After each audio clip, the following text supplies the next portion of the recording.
Oh, huh. Interesting. So you got the zombie bite mechanic.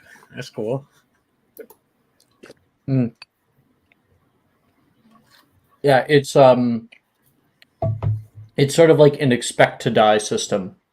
So if you die, you always have time. Like basically, shit stops, and you get the dramatic scene that you want, whatever it is. The last And words. then you can come back in with a new character, right? Yep. Yep. Just send off this beeper signal. My twin brother will find me. Jess has been helping me with it a lot. So she came up with a lot of ideas. Awesome.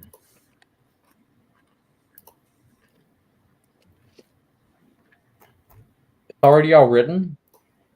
You just have to like format it.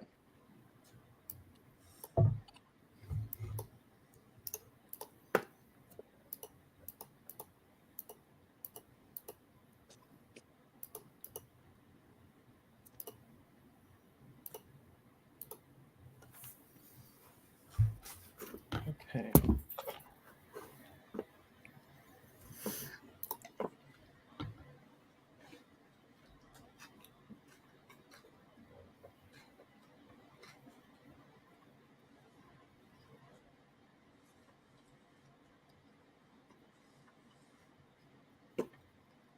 Right.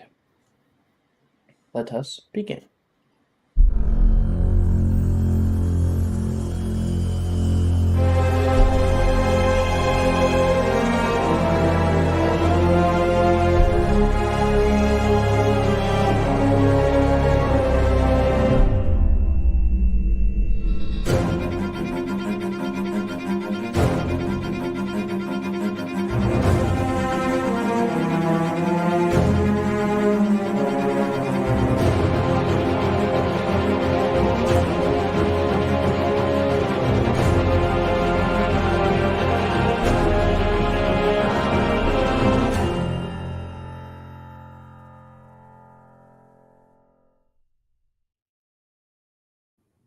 Welcome, everybody.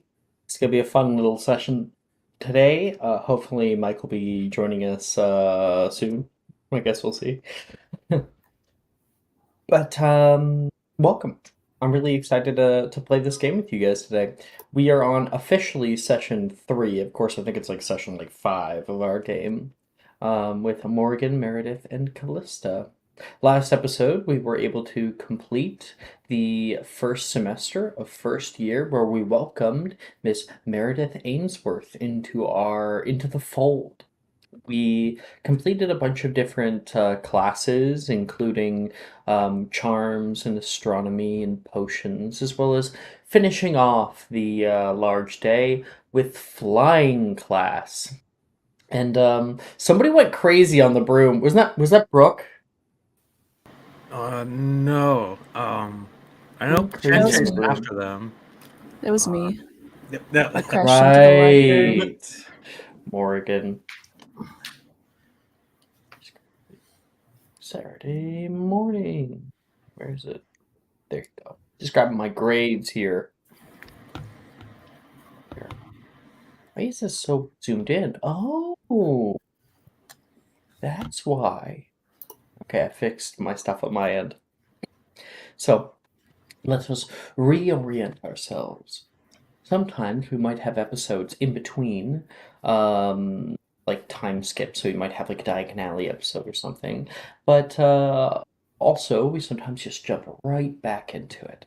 So this is happening right after Christmas break. Everybody has been able to have a great time going home, interacting with their families for, you guys have been away from them for months. And coming back after that, you see all your friends around. People at the Great Hall here, just waiting on breakfast for the morning. So many faces you haven't seen in a while. And everyone's excitedly talking to one another. Up at the front of the Great Hall, Headmistress McGonagall takes a stand. Her look is regal. She stands at the front and kind of clears her throat as everyone else quiets down. Now, I'm sure many of you have witnessed the terrible acts of vandalism upon school grounds as of late. With such events becoming more prevalent, outside of class, I have decided to place a temporary ban on the Defodio and Bombarda charms, she states. And many people from all around begin to kind of protest about this new change. Vandalism. I haven't seen anything like that. Anything big. Professor Rojas has assured me that any rule breakers will be faced with severe punishments. This school of ours is a hallowed place. Witches and wizards have come and gone from its halls for innumerable generations. When the founders looked upon its foundations, they imbued it with magic, so that it would stand the test of time, to weather any storm. These walls have seen adversity, but it is only through our respect for these magical grounds that we will truly thrive. I expect to see that respect from each and every one of you. Understood? Good. Enjoy the new semester. She smiles, puts her hand forth, and food appears on everybody's plates. Breakfast meals for everyone to dig into, and people do. Over at the Gryffindor table, people are just, digging in and greeting one another. Nate says, "Hey, Sadie, had a good break so far." Yeah, it gets a little bit cold here at the castle during the winter solstice, but past that, it was nice. My dad and I put up a Christmas tree and everything in his office, and we shared gifts. They weren't big or anything, but... And Nate's like, nice. I went to winter camping with my family again. Oh, you were telling me about that. Yeah, it's a little tradition that we do. Meredith, what did you do for your winter break? I just went back to my family in London, and we, guess, had a normal time. I'm sorry, Meredith. You're not a Gryffindor? No, I'm Slytherin. That's funny. We'll say that you're walking past. It's fine. Sorry, can you repeat what you said? Yeah, I just had a normal time. I went back to London. Saw the big tree there. Not really. We don't really have like big holidays. We just kind of have, family time. Like out in Muggle London, you can hear Sadie say. Yeah, I guess. And you're able to continue your way past. You have your plate now loaded up with food, and you can go find your seat. You pass by. Wait a second. I'm just gonna grab my notes. Make things a little easier for myself. Yeah. You pass by the Ravenclaw table on your way back, and you can see Callista. And Morgan, you're Ravenclaw, right? I am. Yeah. The two of them are currently talking at the Ravenclaw house, and a few of the other Ravenclaw members are conversing with one another, but always so quietly. Ravenclaw table is a calm space. Unlike the Slytherin table, you were just there a moment ago, and there's never a dull moment. Always gossiping. Where do you want to go, Meredith? Do you want to go back to the Slytherin table? Do you want to talk to a specific NPC? Do you want to greet the other players? Yeah, I think I'll probably go over to Morgan and be like, "Hey, Morgan, how's your... Are you getting better at flying? Because, you had that big blow up the first time, but, just checking in." Hello, Meredith. No, I haven't gotten much better. My It's mother okay. has now strictly forbade me from being anywhere but 2 feet firmly on the ground. Oh, How did your mother know? Drusilla asked from the same table. Did the school send her a letter? No, You told her? no. That's embarrassing. Drusilla looks over toward Reese, and Reese is like, I'm not asking. well, I mean, not everybody has to be like amazing at it or anything. So, like, you know, You know, Morgan, if you wanted to get better, we could set up like a routine day where all of us practice, but I suppose you'd have to not listen to your parents. Saoirse says. I really do not wish for crow time again. pro time. Crow time. It is rather unpleasant to have feathers. What? Wait. Reese says, your mother transfigured you into a crow?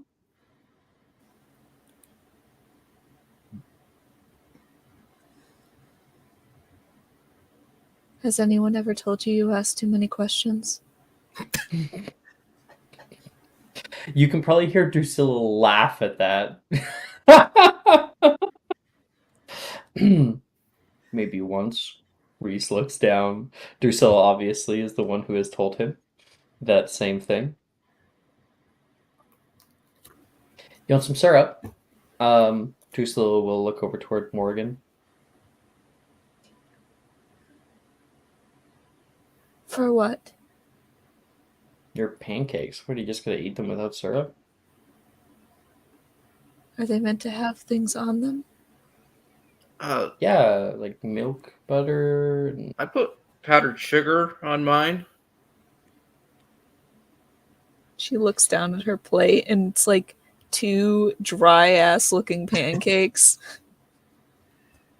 Yeah, you should definitely have some syrup. you should try all of the things and see which one you like. What do we see on Callista's plate, Faith? She's probably got like powdered. She got the powdered sugar. She's got syrup on the side. She's got some caramel. Probably has some like little gummy bears off to the side as well. Just all the sugars. You know, it's the morning, and you should get as much sugar as feasibly possible for the rest of the day. That's what my dad always told me. Janice looks over. What are you, a child? Your dentist must be like very busy. Are we not all children? 5-year-old, then. That is far too much sugar to have in the morning. Well, you're going to crash nearly around midday, Janice says. Well, that's easy to solve. You just carry more snacks with you so you never crash. Hey, maybe it might help in History of Magic. Brett kind of laughs. Oh, Meredith, you never got to do History of Magic with us, did you? No, yeah. Oh, gosh. You came so far at the end of the year, Brett says. If you want to reference for who any of these people are, you can go to the student art categories in the art. Here, I'll put a little link to it, because I know Kat's still getting used to the characters. It's in here. There. If you follow that link, you'll find art, and it's sorted by house. So if you scroll down to the blue pictures, you'll start seeing Billy and Brett and Drusilla and Janice and Reese and Saoirse. Billy has not spoken this entire time. He's been very, very quiet. Meredith, you come from more the Muggle areas, right? My parents are, yeah. They're not magical. I also come from the same kinds, but for this History of Magic class, you've had teachers, perhaps where you got really bored in class. My charger. Yeah. I mean, I have.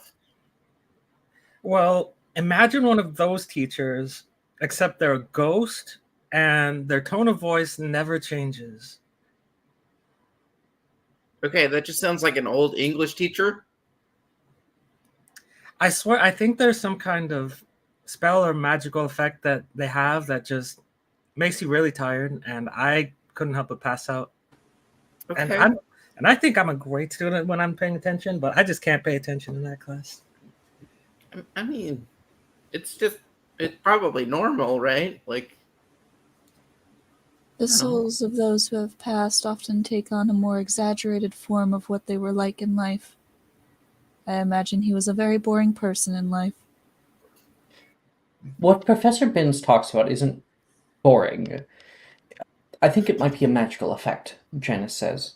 I can't quite place my finger on it. I've fallen asleep in class too. It just means you have to put a little bit of extra work into reading the textbook. okay. Yeah. Read a textbook. Very good. What's the point of having a teacher then at that point? Billy says quietly. Janice shoots her a look, and Billy looks uncomfortable and shuts up again.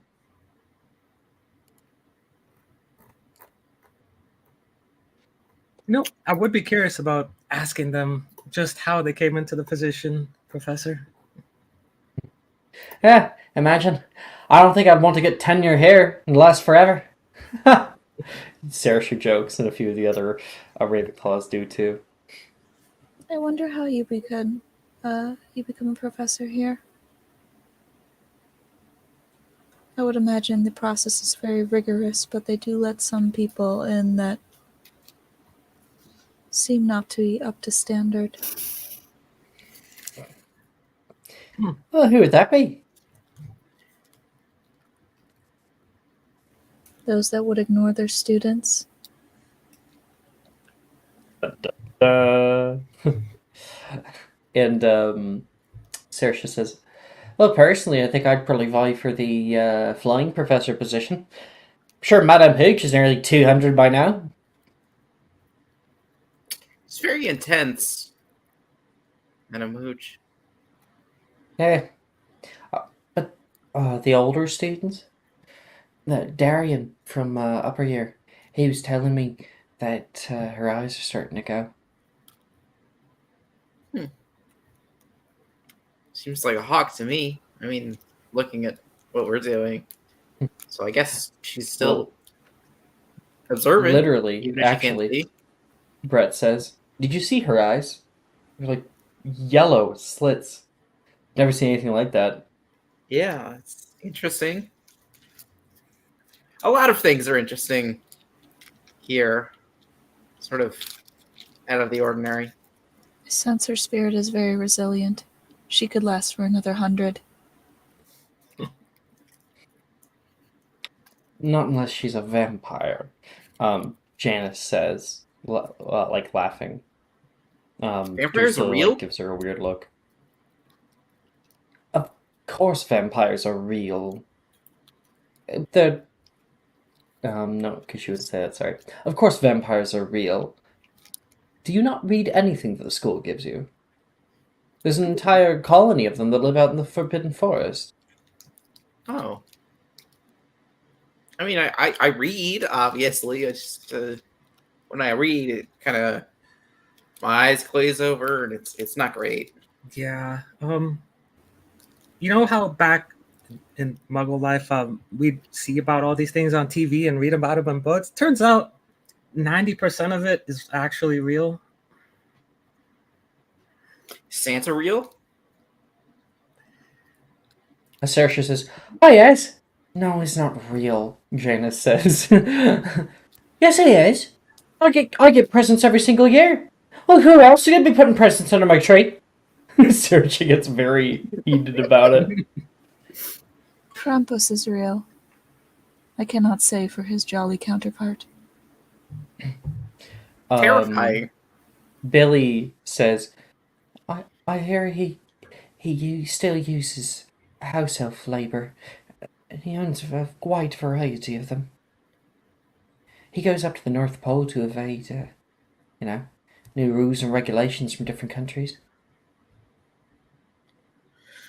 The table goes kind of silent there for a minute.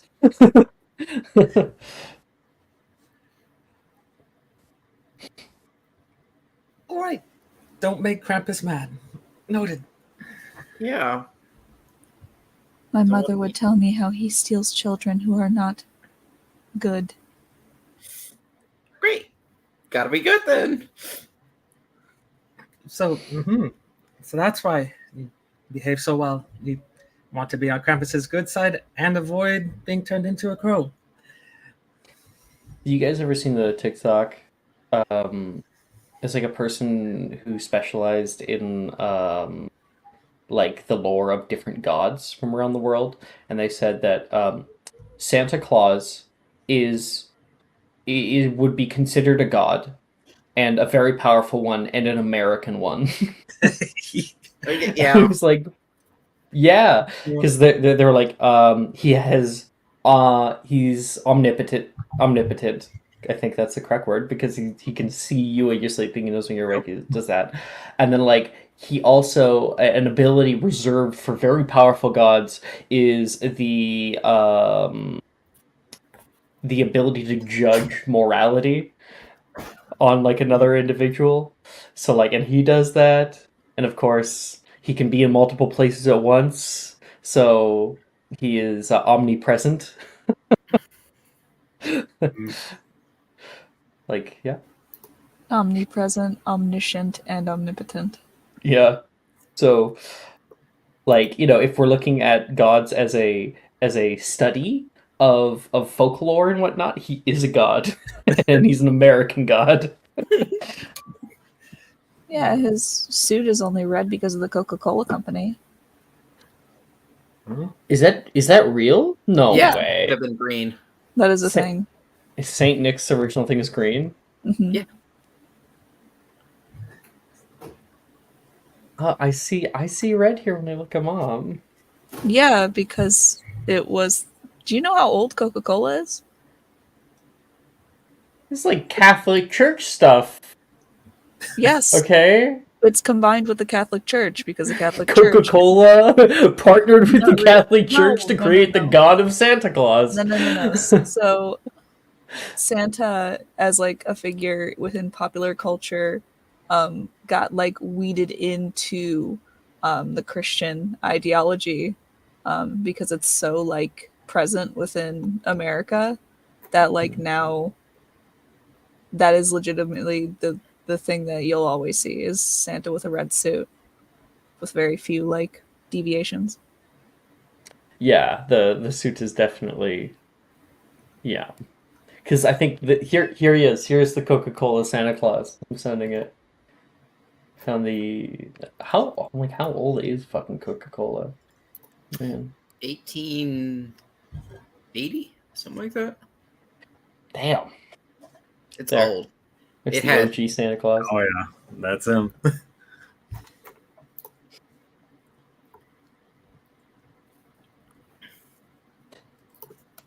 So that Anyway. is that is our talk there. Morgan, did you want to go anywhere, talk to any specific NPCs, or are you good?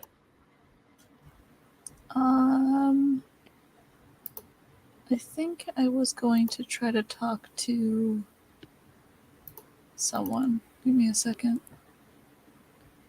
I have to remember.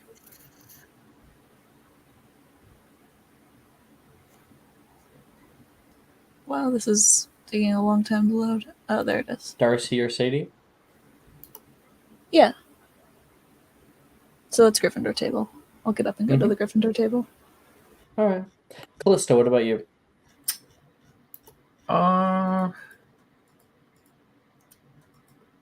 Probably yeah. We'll probably head over to the Slytherin table, try to find Taylor. Okay. We can walk over there with Meredith. Okay. All right. So, Callista, We'll start with you. You head over toward the Slytherin table. Meredith sits down. You can sit down nearby. Looking around, you are looking for Miss Taylor. You would definitely be able to find her. Just one second. Pull that up. Gotcha.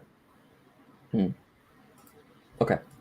I was just checking the downtime. Unfortunately, I didn't get that, but hopefully that'll be done soon.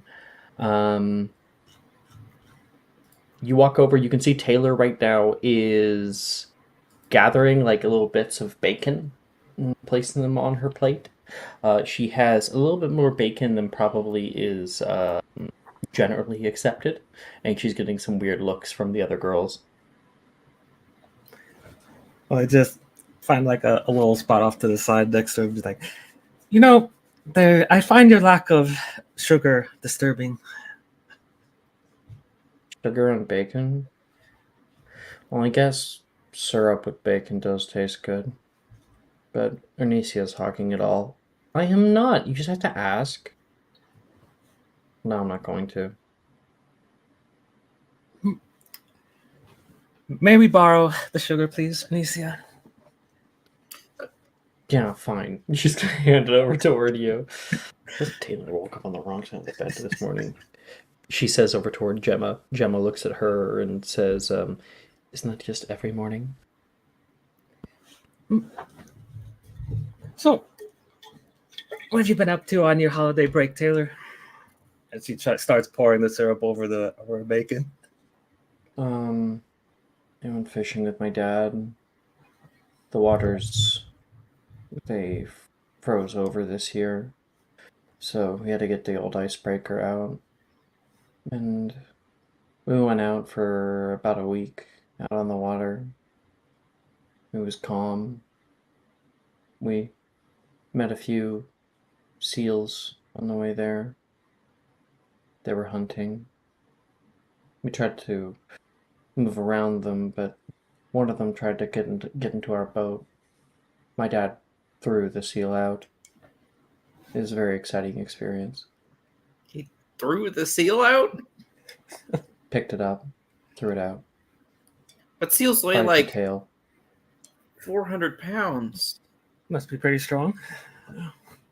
Suppose my father's a very strong man. Ice fields, then, is that like your typical sort of thing with your dad? My dad is a fisherman. Oh, I don't get to see him as often, maybe as I'd like. But we have a very cordial relationship. My mother and my brother mostly stayed inside. My brother prefers more quiet than I do. I'm really more of an adrenaline junkie. Callista just gives the most confused look.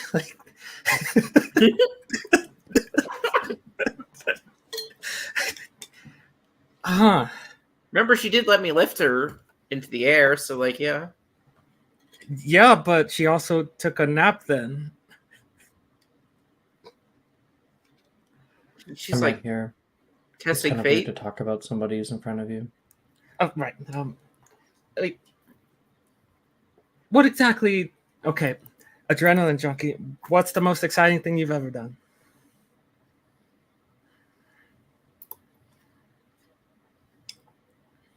Killer whale tried to eat me once.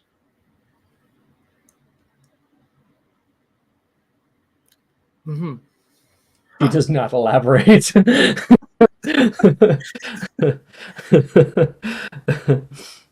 See, a little out of character thing here. Taylor is the kind of character where things really are a lot different. You know, with role play with other characters, it's always a very big yes and. With her, she kind of breaks that rule because she is so weird. But the more you delve into her, the more weird shit pops up. Yeah, killer whale tried to eat her once. Was your dad around? Is this one other fishing trip? You trying to fish up a killer whale? No, sometimes they come up on the shore. I luckily had my harpoon gun with me, though. You have a harpoon gun? My father has a harpoon gun. I was borrowing it. Okay. I'm just curious about how this killer whale was on shore trying to eat you. It sounds like They do something that all the straight up- time. What? Normally, when the seals come to roost for the winter, out on the shore, they like the cold rocks and the sand.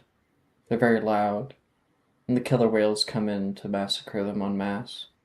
It's a very bloody experience. The water runs red for days. Sounds like a site that you frequent. Why they're called killer whales.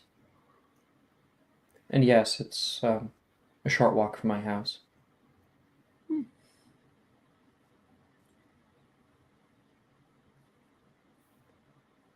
Right. Sorry, I just imagined the whales again, and I think I'm going to return to my meal now.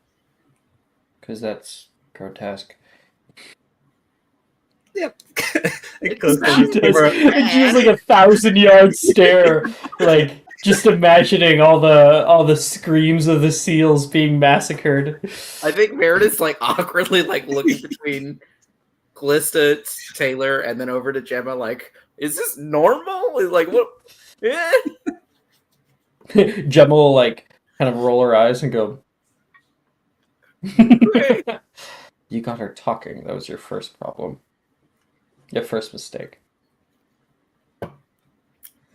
Well, I think Calista will just give like a soft, like tentative pat on the shoulder and just be like, I don't really hear stories like that anywhere else from around here, Taylor. So if you're interested My in the future, apologies. I'd like nothing to apologize for. I'd actually like to hear more in the future. They like to play with their prey. She will continue. I'm not doing that, but that is Yeah. true. They do like to play with their prey. The performance check for how her delivery is a 6. So she goes into very grotesque detail about the experience. Meredith stops eating. Yeah, people like start putting down their utensils. Like, no, and I'm stuff. good. I'm gonna go. I'll be back for lunch later. I'm gonna go for a walk. Oh, that's great. The innards were spilled everywhere.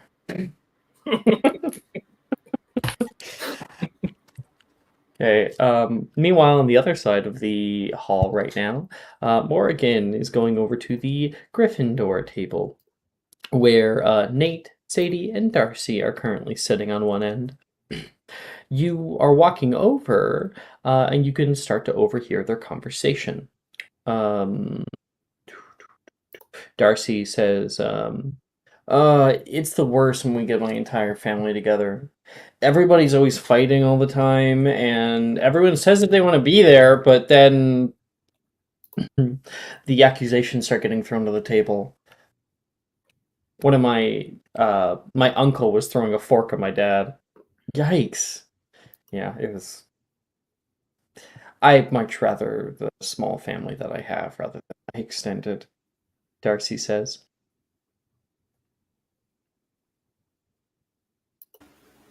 His aim wasn't true, was it? Hey, Morgan. You coming to sit down? And no, I think he had a little bit to drink. So. Ah, I see. Sadie will like pipe up hearing your name as well. Hey, Morgan, you can sit by me if you want. Thank you. How was your winter Darcy. break? Do you celebrate Christmas? I know a lot of people celebrate Saturnalia. My mother observes Yule in the Oh. more traditional sense. That's a little more rare. I don't hear many families doing that. What do you guys do during Yule? Well, Darcy will say, is that where the Yule log comes from? Indeed. It was stolen and appropriated by other traditions. What does appropriated mean? Darcy is confused, and Sadie will give an exact definition. Of course she would. She says to take something for one's own use, typically without the owner's permission. Oh, okay. Darcy gets it. It is also where the Christmas tree comes from. Yeah, my Christmas tree, my aunt always comes by every year, and she starts putting up like tinsel, and she said she wanted to go old school and was gonna use candles. Well, what else would you use? Nate says. um, Electric lights? Oh, those muggle things. Oh, use that for Christmas trees? Yeah, use candles. It might burn down the entire house. Well, not if you use Perio. Muggles don't have Perio. They can't put out magical flames. That makes more sense.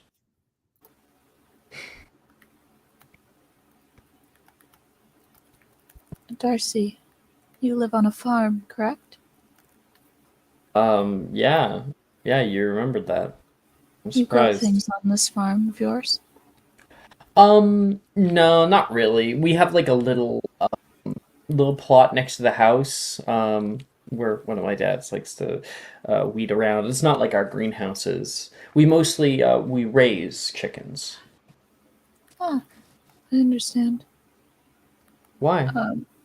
She reaches like into her bag and she pulls out like a small sort of burlap sack-esque looking thing and then just kind of sets it on the table.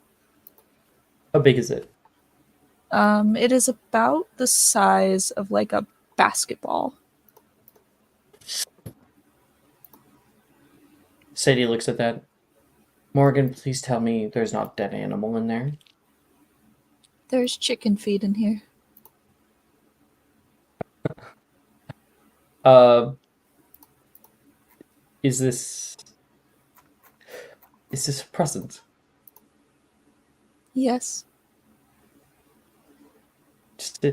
Darcy looks at it with a odd, confused smile.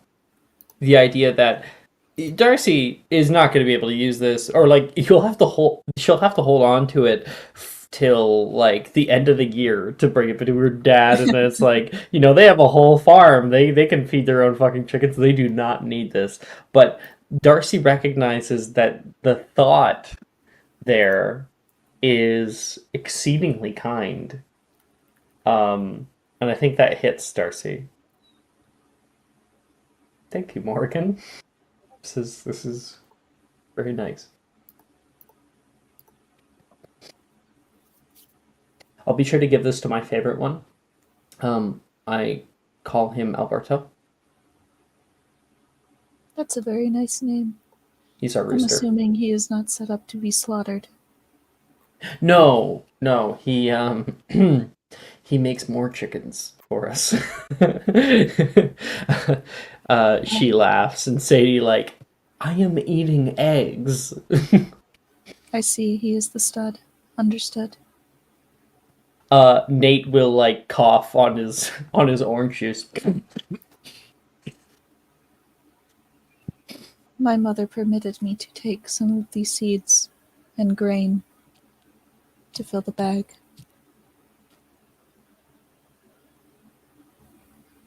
Just that bag, though. She would not permit more.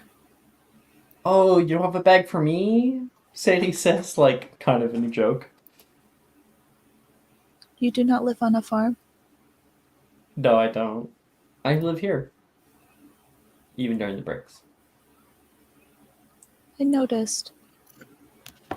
You and your father take up residence. When we were going back to London, I tried to find you on the train, Darcy says. But you weren't there. Do you live No. out in Hogsmeade? No. I live in the forest. Sadie's eyes go wide. Wow. Isn't that kind of dangerous in the Hogwarts Valley? There's acromantula. There are many things. How do you defend yourself against them? I'm sorry if I'm asking. If I I'm only prying permit. too much. I only permit so many questions when they are the right kinds of questions. And you are asking the right kinds of questions.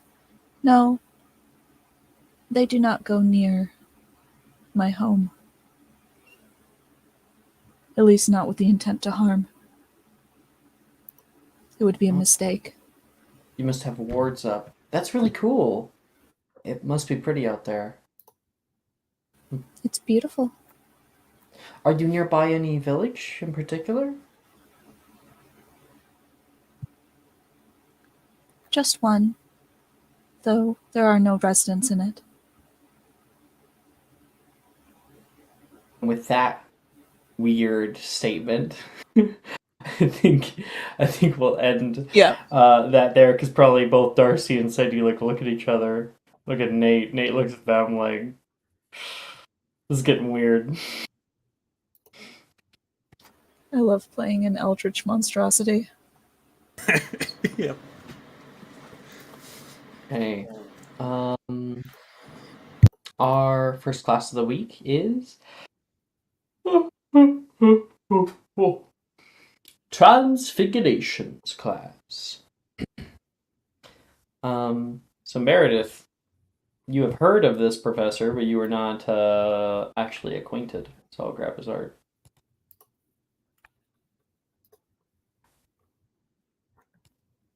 Because obviously, Minerva is now the headmistress, so she cannot be the one to be teaching transfigurations. So, you all enter into the transfiguration classroom. Up in the north courtyard, there is light that streams in through the door. People start to find their seats, quieting down, being able to talk during breakfast. People gather nearby, others seats 2 by 2 by 2. And from the backside of class, the open doorway welcomes in a new figure, tall, imposing. They have sort of a 5 o'clock shadow, a dark tousled brown hair, a dark purple maroon overcoat, and a corduroy vest underneath, with today a tie that is kind of loosened a little bit. All right, everybody, if we could please gather, start to wind down. I do not need people talking in the background of my lecture, understand? You can hear a few people call back, yes, Professor, thank you. He's like marking something on the board for a second, which, and then he turns around and kind of double takes.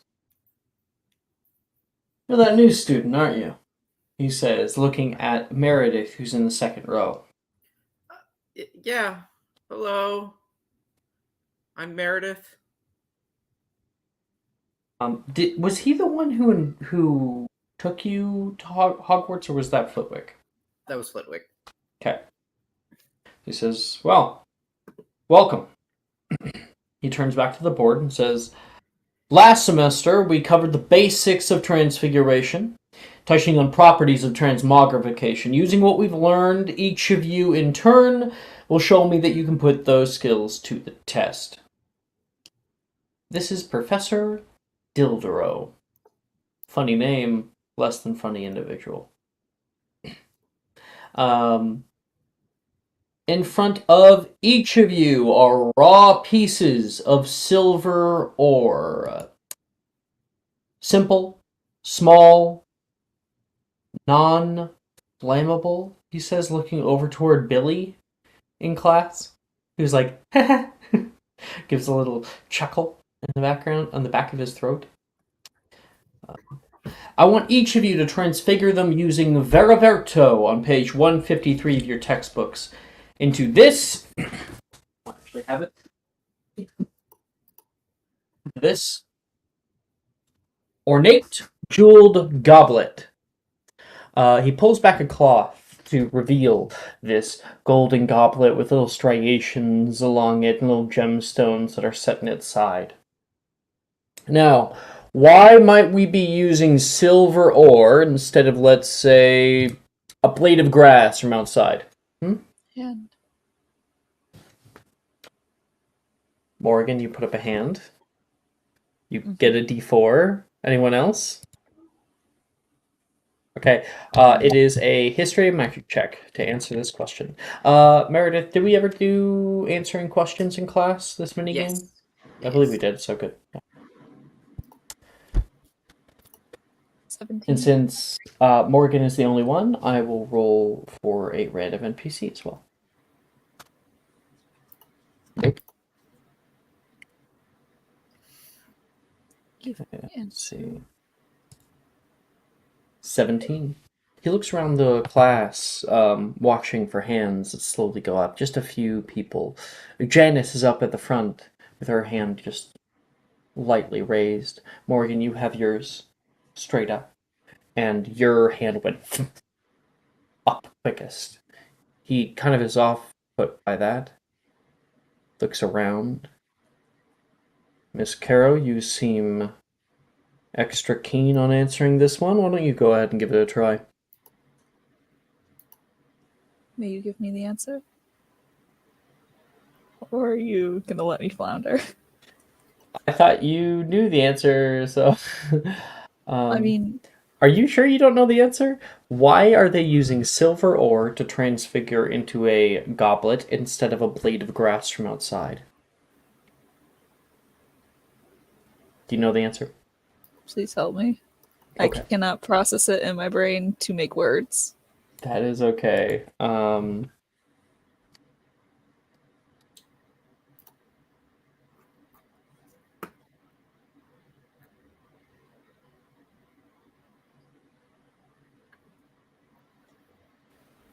We've spoken about this in class. Flamel's law of equivalent exchange. Well, looks like someone is listening. He looks around. 5 points to Ravenclaw. You know what? Wait, has he ever given you points before? He has. Yeah, okay. We already did that. But yeah. It was just in the first time he mistook me for being in Slytherin. Yeah. I was gonna do it again, but I was like, wait, did I already do that? Okay. 5 points. Yes, Flamel's law of equivalent exchange dictates that one cannot make something from nothing, and along that same line cannot create value from worthlessness. The item you choose to transfigure into must be of an equal or lesser item value than the item you have. Your silver ore is exactly the same value as this goblet. Exactly the same value, making it difficult to use the most of your magic. Now, Veriverto is not really seen as a duplication charm, so I don't expect perfection, but I do expect results. Closer you get to what this looks like, the better. And everybody is going to now attempt Veriverto. I already have this one locked in.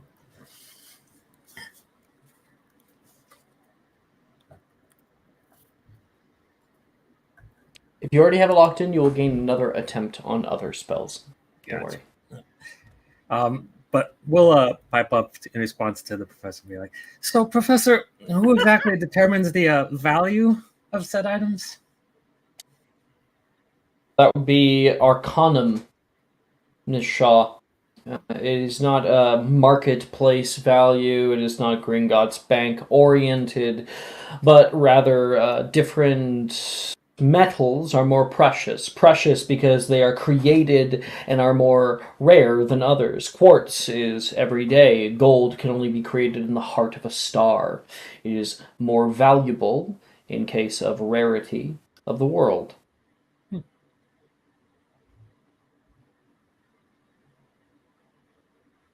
Now, if you will do more transfiguring and less chatting, be better.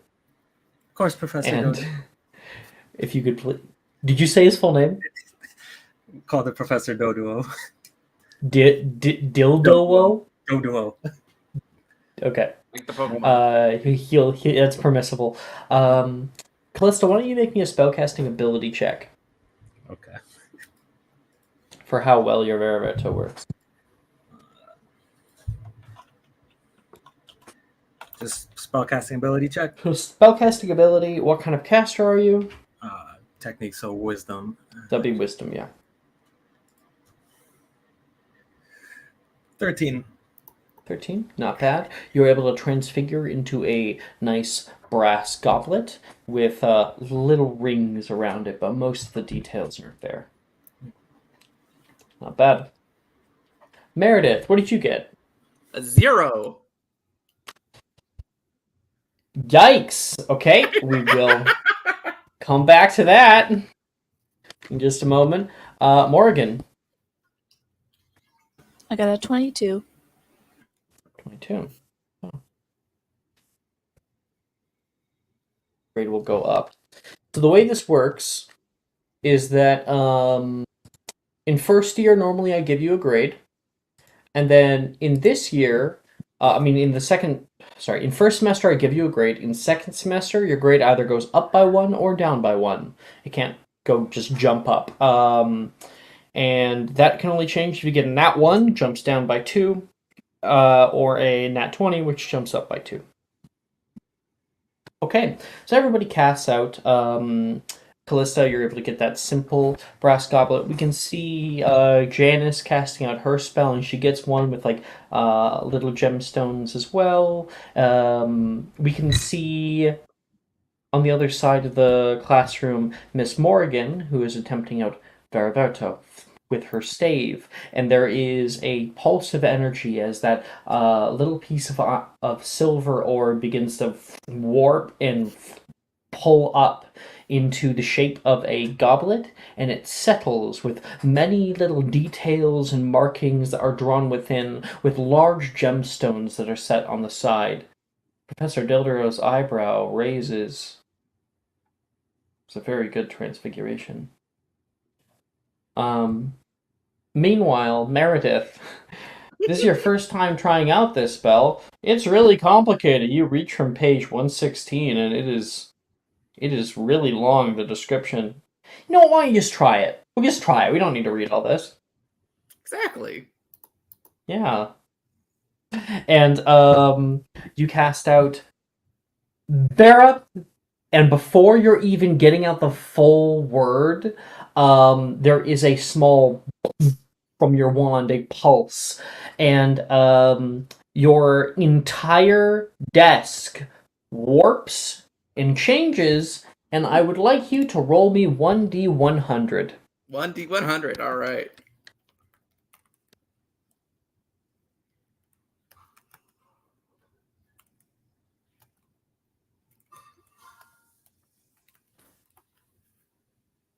Oh, I didn't like that.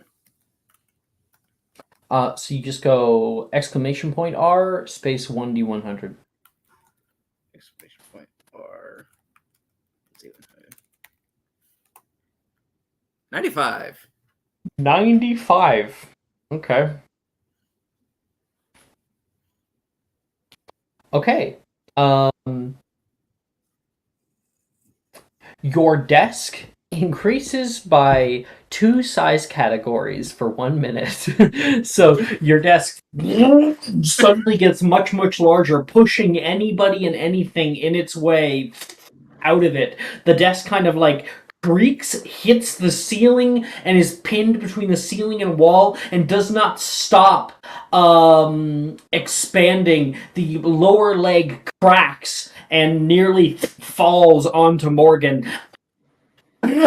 Morgan's screaming right now. Dildro whips into action, casting out Finite!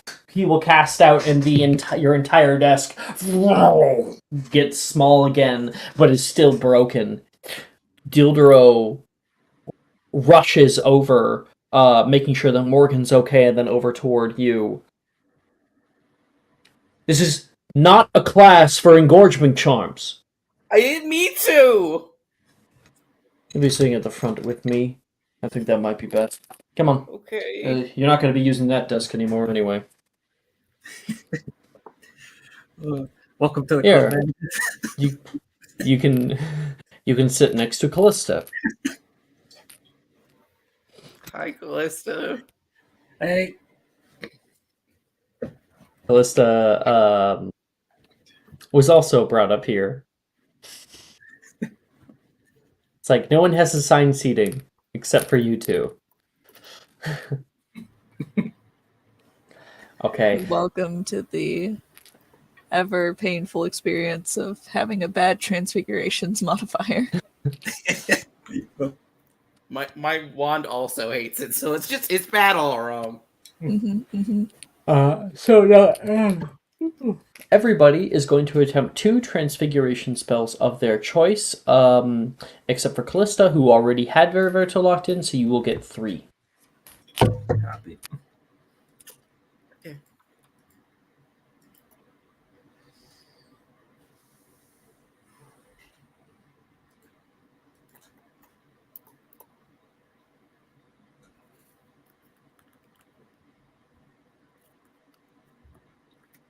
Once you have your spells ready, you just let me know. I do.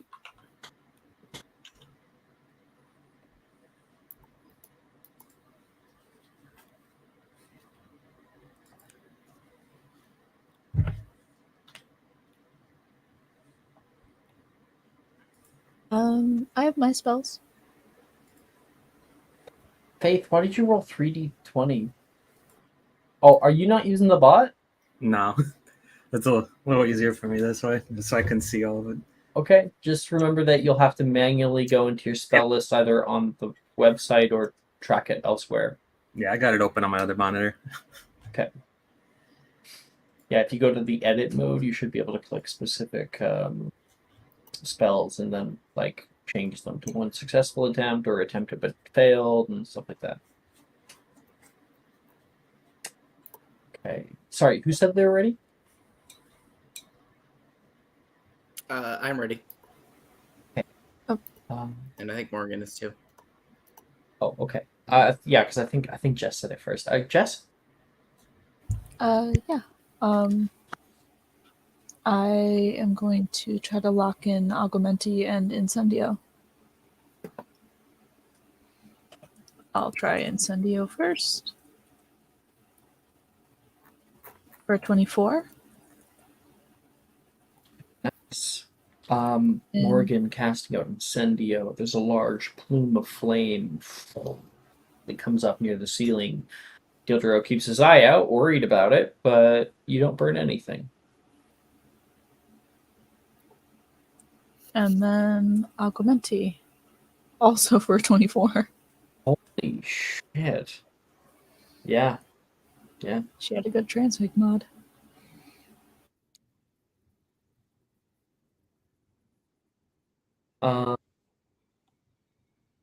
Okay, I have a thing for later then. When you cast out Augmenti, you have like a cup nearby. You place your wand down upon it and twist, and it fills up that goblet with water. Staff. Staff, right. Take your staff over there. Well, you'll probably have to remind me that forever. That's okay. I try to remember. And you can hear a little voice. You sound pretty good at this. I don't hear any explosions.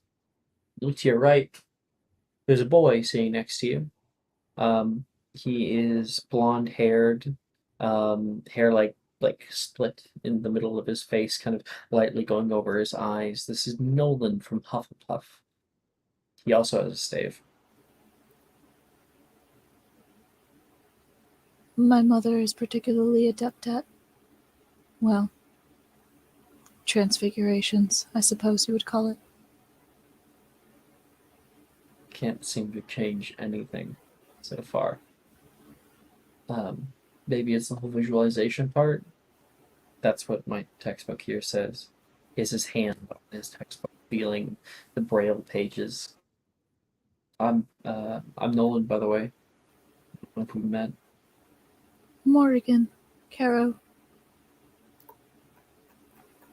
You Caro. are sightless?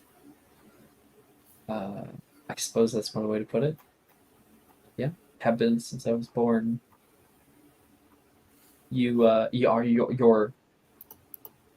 a sighted person, he says, joking, trying to reflect how you stated it.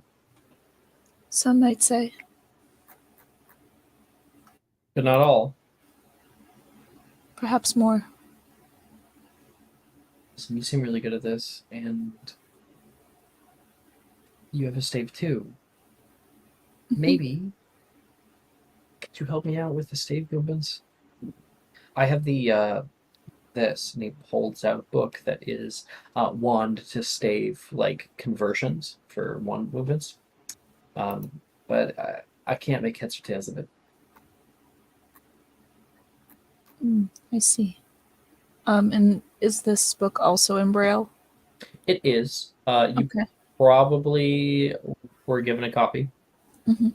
so that you can follow along in class. All right. She does open her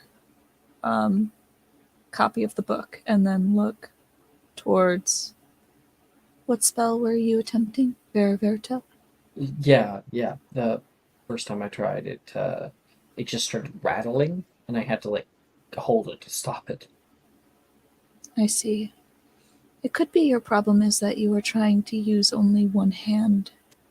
You have to use two, one for support and the other for the finer movements.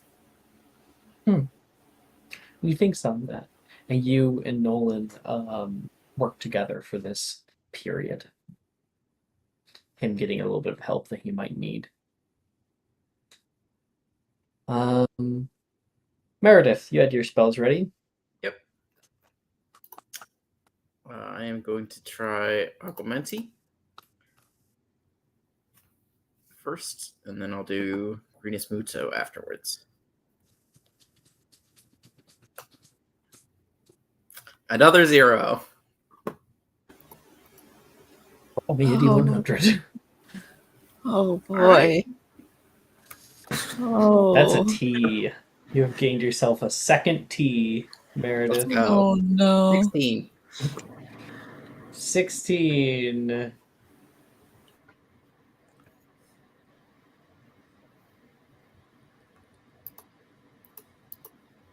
Let's do your second spell before we get to that.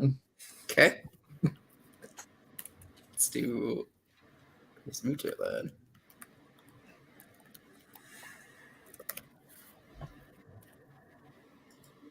That one was successful. Nice. So Cranus Muto, you're able to change your hair color and your hairstyle and or grow yourself a beard. Anything like that.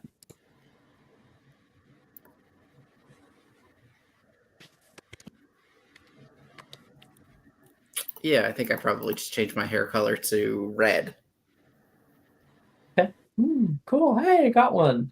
And then you try again, and Meredith casts out Agua. And before she's able to complete the sentence again, Pulse and Meredith is gone.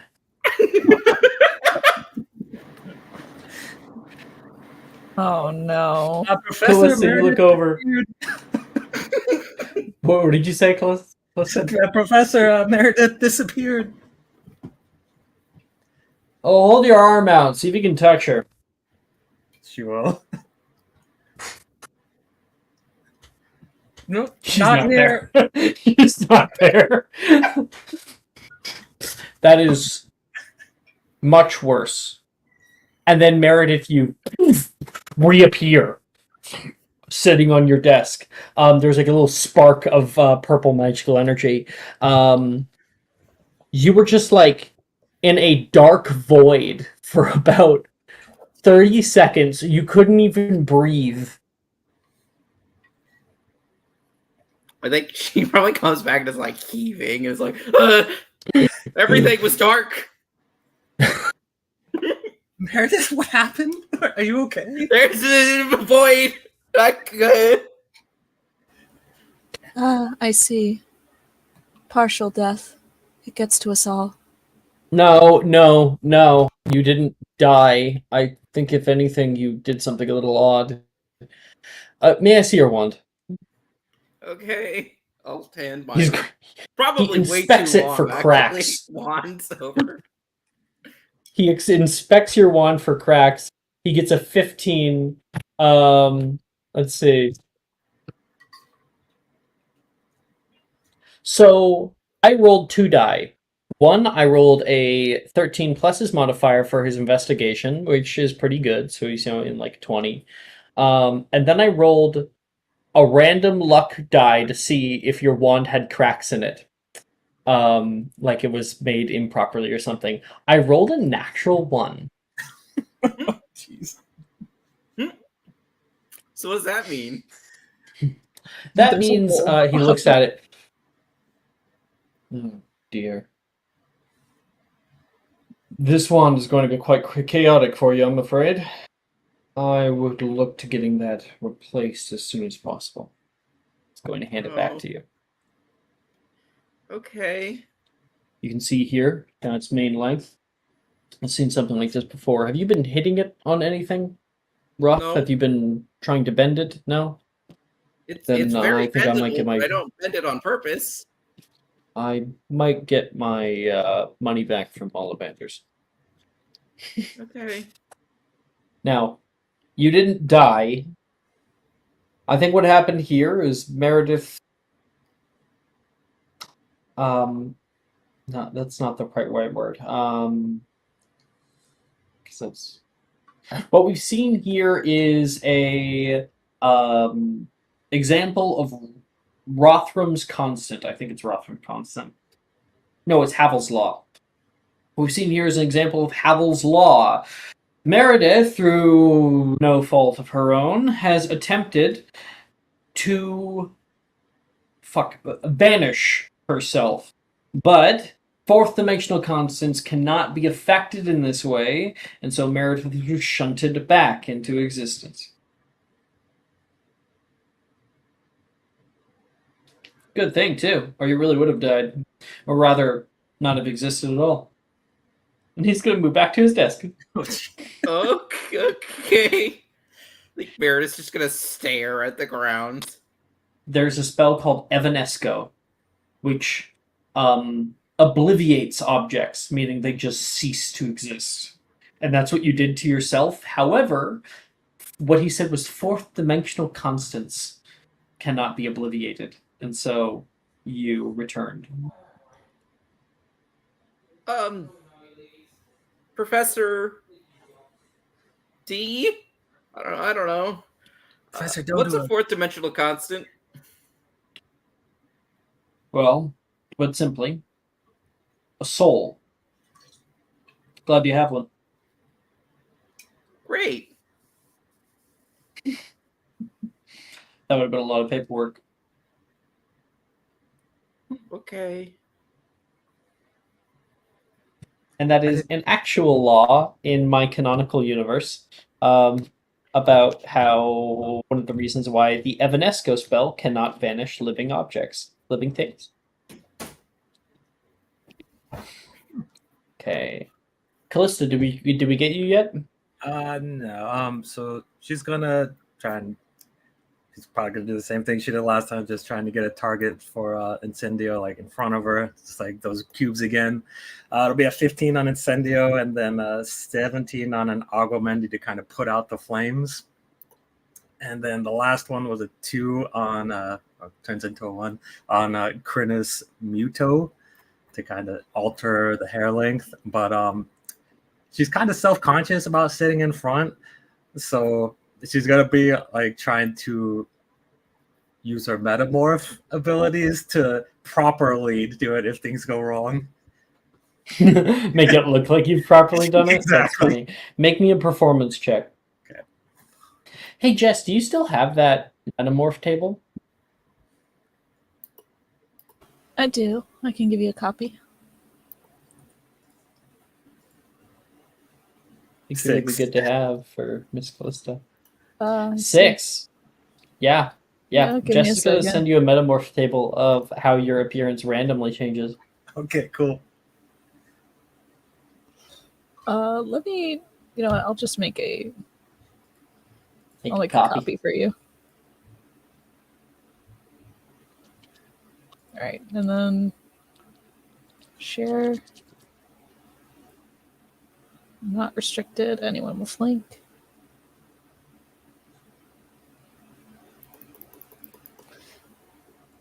I'll put it in discussion.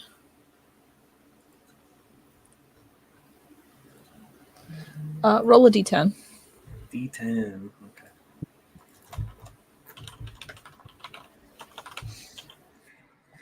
A 1. Let's see. Your hair turns a different color. Hey! Roll me another D10. Okay.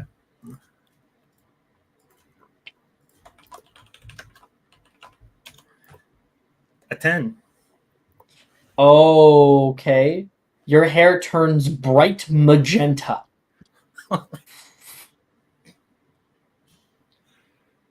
She kind of just looks around like, I meant to do that. Yep. It was Cretus Gildero Muto. looks over and he's like sitting on his desk and he just like does this for a minute. Were you saying something, Jess? It was Curinus Muto. That was the spell, I know. obviously. Totally. That was Dildero's totally also an expert at this shit, and he can see that Callista did not do it right. that was what it was meant to be, right? Yeah. That's how that was supposed to work. Yeah. All right. So in the future, Faith, I would not like you to roll all 3 d20 for the same thing, because without first stating what they're going to be, then technically a player hypothetically could pick the spell that they want the most as being the highest roll. Gotcha. No worries. You know? So yeah, we'll have to roll. Like you can roll with Avray if you want. You'll just have to tell me what spell you're doing before you roll it. Or type it in chat or something, what the order is. Okay. Right. So Meredith, you get a T. Morgan, you get an E. And Callista, you have an A still. This kind of went up and down. The bell rings. Bong, bong, bong, bong. Brett says, "Oh, Professor Ben's now." He starts gathering his things and getting up. And Morgan, you hear your name called. Morgan, if you'll stay by, please. She looks up.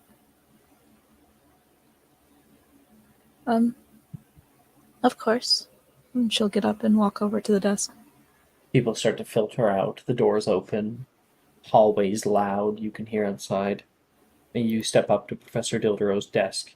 He leans forward on it, his elbows pressing onto the wood. You wish to see me, Professor?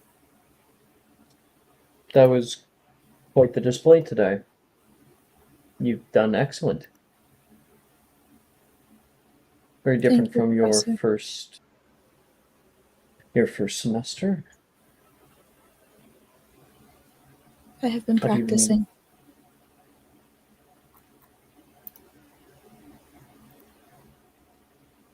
Have you been receiving help from somebody? My mother's quite adept at, I suppose, the equivalent would be at transfigurations. But other than that, no. Your mother. What's her name? She goes by many names, Karsten being one of them. It's odd I don't quite remember a Karsten on the Caro family tree. She is not a Caro. I am adopted. She only shared my name, my last name with me before I entered school. Told me it would be important and that I would need it, but would not tell me why. Makes sense. Oh, keep it up. And, who knows? Could even be moved into advanced transfigurations in a few years. She nods. Thank you, Professor. Enjoy history of magic. I shall try, but he is very boring. Yes. I recall. He's a little more interesting in ancient studies. I'd recommend wide-eye potions.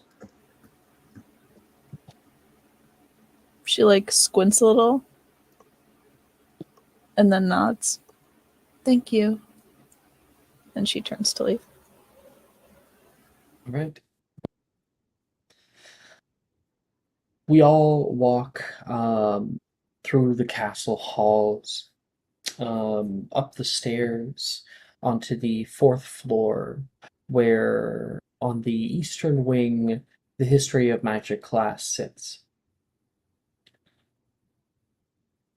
Oh, no, I was about to jump into it, but I haven't introduced this professor to Meredith. Meredith, everybody, you've heard about this professor a little bit already.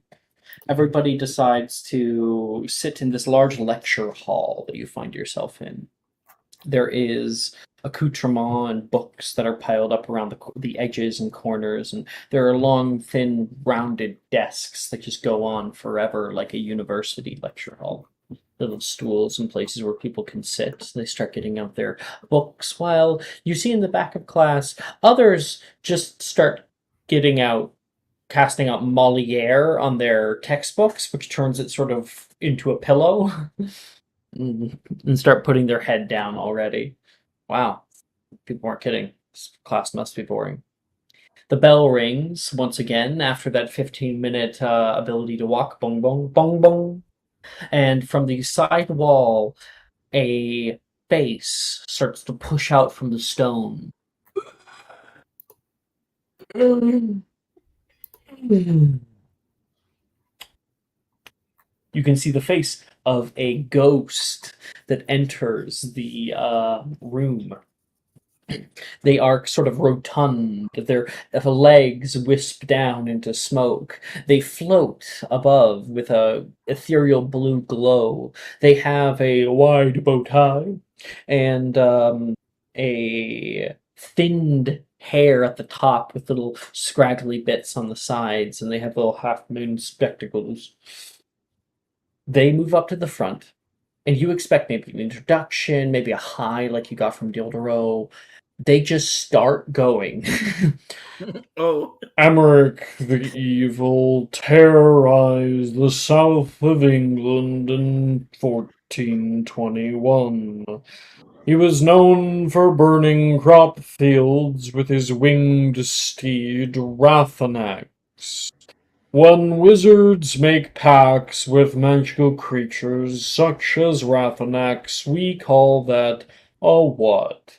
That's right, a Rathaline link.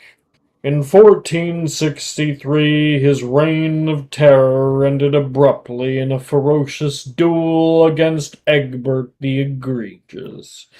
It's important that we don't mix up Emmerich the Evil with the much less infamous wizard Yorick the Oddball, who often had a propensity to wear jellyfish as hats. This will be on the test. Moving forward in 1531, it goes on like that for an hour and a half.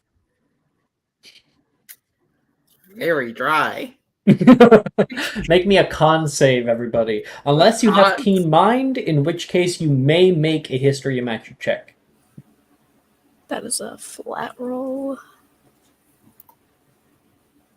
Mm-hmm. Yeah. Unnatural 20. Non-natural There we 20? go. Yeah, 19 on the die. Nice.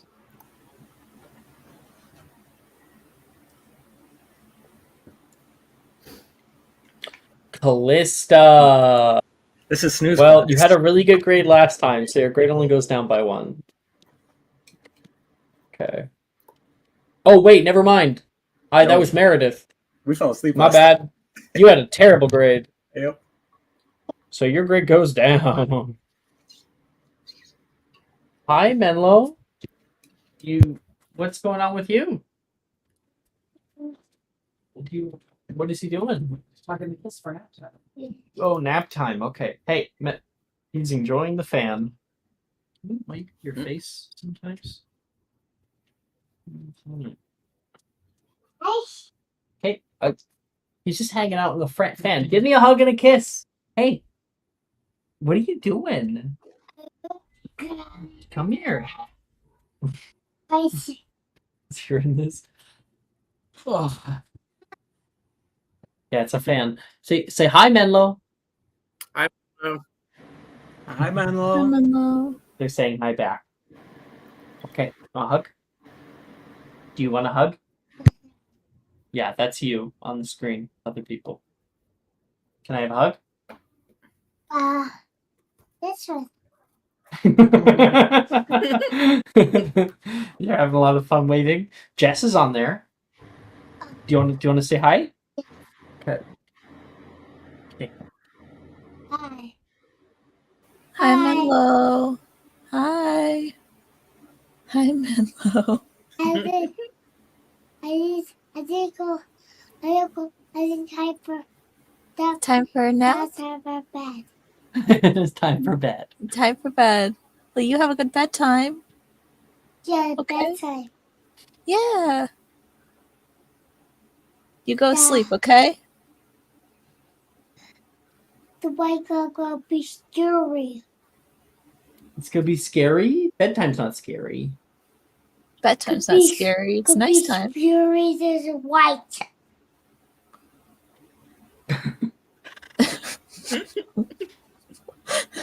Could be something. Look, there's a 345. 3:45. 45? Yeah. You're gonna get up at 3:45. Okay. All right. 3:45. I'll be waiting on it. I just go to school. School? Yeah. No, there's no school today. But later. Mhm. Okay. On Monday, there's Hey, school. man, I'll keep. Time. Yeah, you're going nap time. Nap Can you time. say goodbye? Goodbye. Bye, Menlo. Well, that was cute. That's adorable.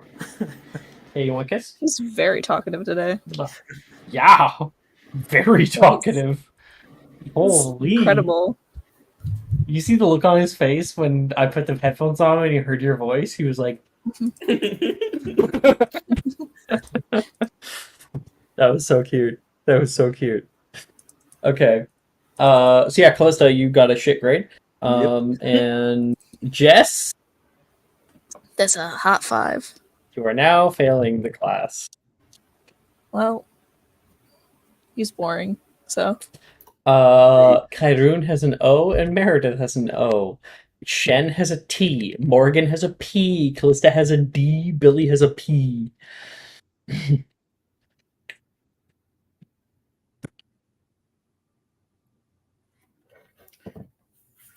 Okay. Pretty sure all my classes are either like O's or D's. All of You have yours? one. Yes, you have 3 O's, 2 T's, and a P. Yeah. Yeah. welcome to first year. It's fun seeing all these failures. So what does cracks in my wand actually mean mechanically?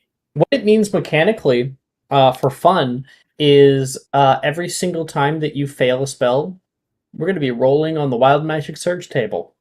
Let's go. Every time. Let's go. Okay. After this, we have Defense against the Dark Arts class. Now, since Meredith was not here for our last DIDA lesson, I think I'm going to basically reread that description for her. If you shall permit me. Here we are. So, Meredith, you walk up the coiling staircase and exit on the 5th floor. On the right, you enter a long rectangular room. The area is bright and open, and all the desks have been pushed to the far walls. And above you, moving and shifting illusions of colorful pictograms depict magical beasts slowly running wild over the ceiling. Banners of colorful ribbon arc across the banisters, and on the walls, you can see multiple moving photos, all of the same person, posing alone or with friends in front of world monuments and natural wonders. One larger one shows the same woman sitting next to a sleeping dragon and patting its head with giddy amazement. Your classmates have filled the room, laughing and conversing loudly with one another. Second. On the far side of the room, did I already describe the desks? Yeah, all the desks have been pushed to the far walls. So there are no desks in this room. Think of it kind of like a gym class. Okay. You can hear some murmuring as Professor Rojas enters, the woman from the pictures. That's what she looks like. Hello, class. Welcome. Hello, Professor. Everyone says back. Sounds like Faith was going to say that. Oh yeah. Go ahead. Oh, hello, Professor. Callista, how was your break?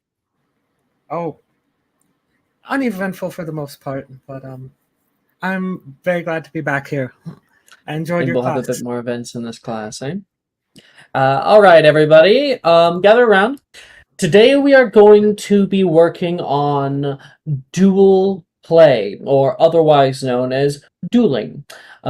Each and every single one of us are going to be grabbing a partner, and we're going to be practicing the spells and trying to perfect them to a greater accuracy. It might feel a little bit impossible here in first year, but I guarantee you we are looking to create spells and use spells in a way that it does not take us multiple attempts. If we are ever in a fight, we do not need to be trying about 3-4 times to cast a single spell. Focus on the things that you think you might be able to accomplish so that we can do something before the end of the year. All right, everybody, break. And people start to filter throughout the entire room. People start to gather and grab different members, different people that they want to partner up with.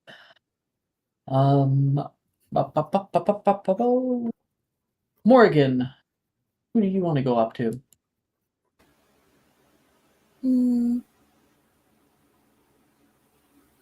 I think she is actually gonna go up to Nolan Okay, because he talked to her in Transfig. sure. You are looking around for Mr. Nolan, and you can see him near the far back of the class. He is just moving over toward the stairwell and kind of leaning into the windowsill that's nearby. He pulls out his book and begins to thumb through it, trying to find a spell that he might want to work on. But he didn't go out of his way to get into any group.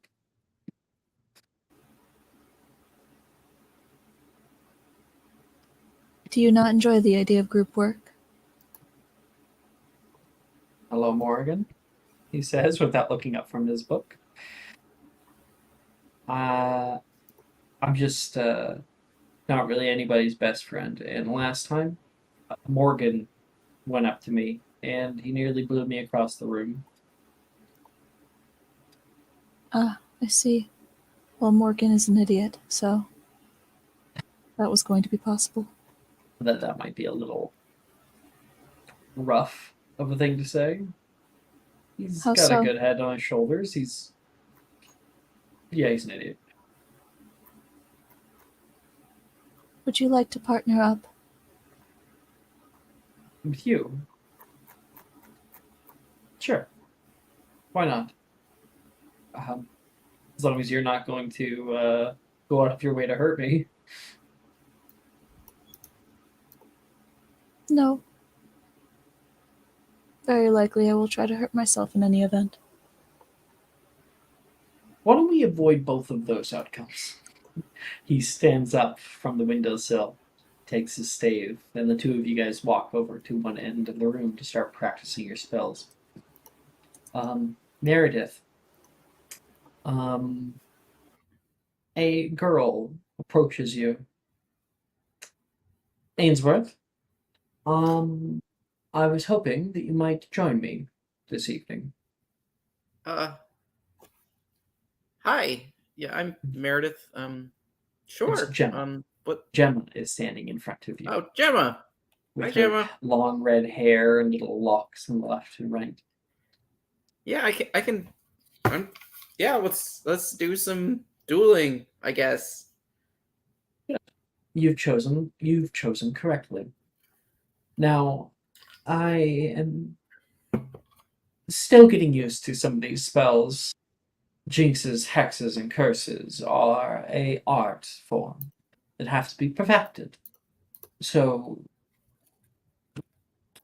I won't like if there's any laughter or snickering at my casting. And I'll give the same to you. Are we in agreement? I wouldn't laugh at you if you do something wrong. I mean, you watched me in Transfigurations class. That didn't go well. Every class is different. Let's see how we can do. Yeah. And Okay, Gemma, very sure. cordially, very reserved, will take you over and start to gather up with you. Callista, you are looking around for a partner. Taylor appears beside you. You have a partner? Wow. Yeah. You know what? I think the only person better at that is Billy. I mean, the whole appearing out of nowhere. I didn't even see. Where'd you come from? It's a long story, but the short story is my mother. Oh. Right, I meant more than they made sense. But okay, sure, I get it. All right. Sure. What do you have in mind?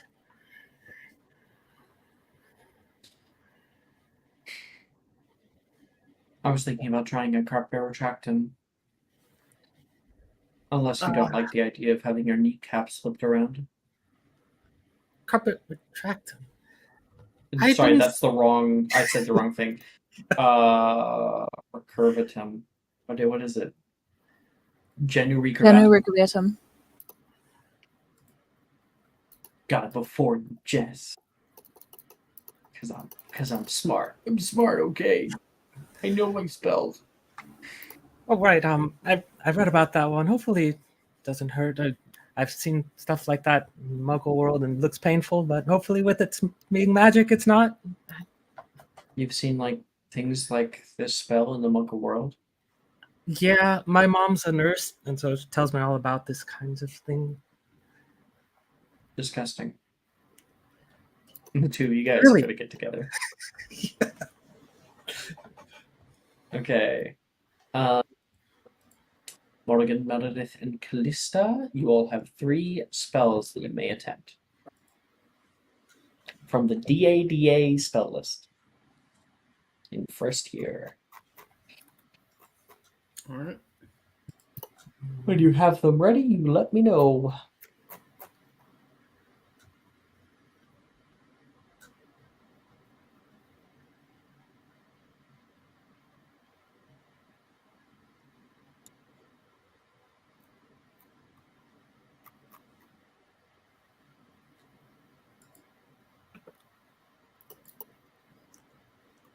All right, I'm ready. Let's give it a shot. We're gonna start with Bombarda.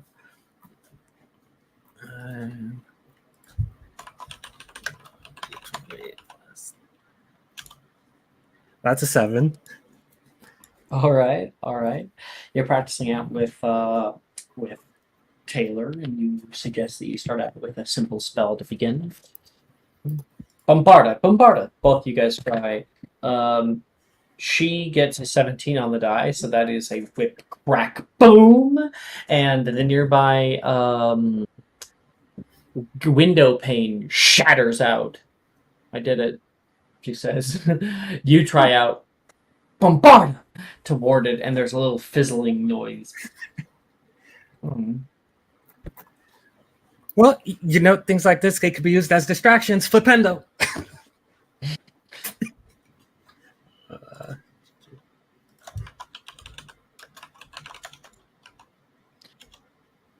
22. What was the nat 1? Hey, that was a natural 1. You didn't tell me that was a natural 1. You said it was a 7. And yes, it's a total of a 7, but that's a natural 1. That is much different. There's like there's a little fizzle. And this time when you cast out Flipendo, your Bombarda goes off with a Flipendo. There's a crack. So crack boom. Taylor is hit straight in the chest and flung up and flown across the room. She lands. Can I attempt to just reaction spongify attempt? Yes, totally. Uh, 20. Wonderful. Whoa! Spongify! And you were able to watch as she bounces. Boom, boom, boom. I think her rib is broken. Oh, sorry. She's laying on the ground there, just like in an uncomfortable position.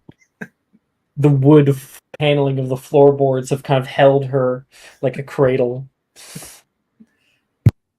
Please get Professor Rojas. She says. Yeah. And that is Callista. So Callista, I would have put your grade up. So it would have gone up to an O. But because the nat 1, that automatically puts your grade down by 2. So if I would have put it at an O, it goes down to an A. Naturally. Yep. Okay. Morgan or Meredith? I'm good to go. Okay, Meredith. All right. Let's do a what's the actual name real quick. It is Locomotor Wibbly. So we'll do that first. And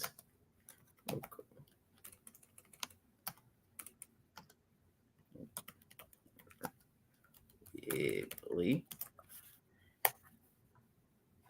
It's 11 on that one. That is a success. With Locomotor Wibbly, you cast out toward Gemma, make a ranged spell attack. So you can do this via the bot if you do /spell attack. /spell attack.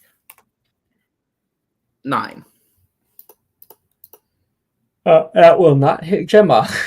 So you cast out Locomotor Wibbly, and there is something comes out of your wand, a little firing off purple blast.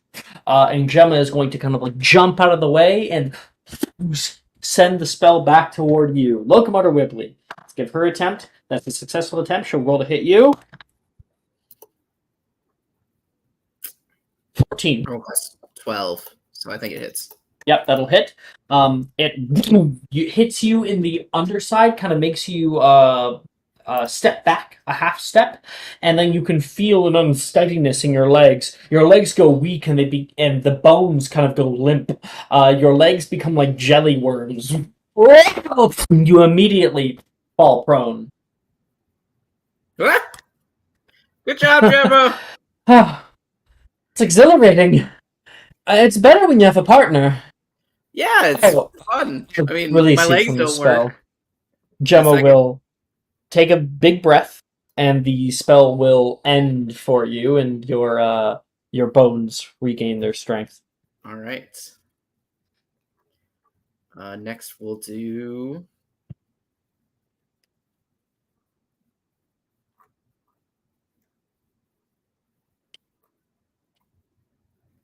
Let's do collar shoe. Totally. You're like laying on the ground. You collar shoot, try to get like a kind of surprise attack on her. 13. That's a successful cast. Another spell Make attack? another. No, it's a dex save for her. X save. Okay. That is a 11. My save right now is. Guessing that fails. I'm not sure where my spell saviors. If you made a spell attack, it should say on the spell attack. I didn't make a spell attack because you said it was a save. Spell save DC 14. It says Okay. right there below it. So, yeah, she fails, and she's kind of laughing as you're attempting to get back up. She hasn't noticed that you've cast this spell. She goes to take a step forward to get into a readied stance, and her foot like doesn't quite move. She will. She's stuck in place, and she falls flat on her face. Oh! She looks back at her shoes that are glued, rooted in place onto the ground. What on earth is that one? I think it like glues your shoes to the ground. Yes, I can see that. And It's she's called going to collar cast shoe. out. She's going to cast out. Thank you, collar shoe. That's a successful cast for her. Good for her. So- Make a dex save. Save So slash. the 9. Oh yeah, you just do it from there. 9. So, yeah, so the same thing happens to you. You're both on the ground now. Well, I mean, we seem to be even here. Not bad so far, she says. All right. Let's just agree to end both spells, and we'll both get up. Okay. Let's cast at the same time. Got it? Cast at the same time. I will drop the spell and then stand She back will up. too. You guys both stand up. She's got like a. She seemingly is in a good mood. This has been funny for her. She's enjoyed the ridiculousness of it. All right, whatever spell you choose, just don't aim for the face. All right. Okay. On 3. Okay. 1, 2, 3. Infirma Cerebra.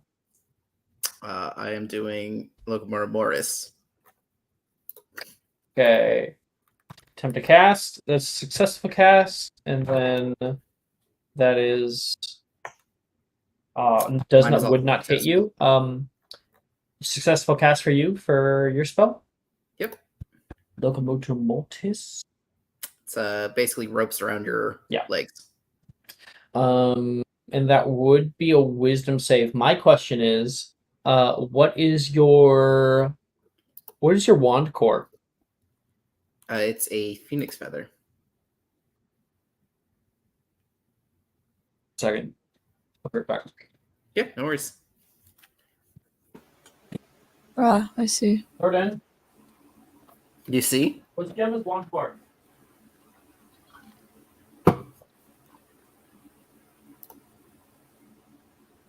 Yeah. Mm-hmm. Mm-hmm. Mm-hmm.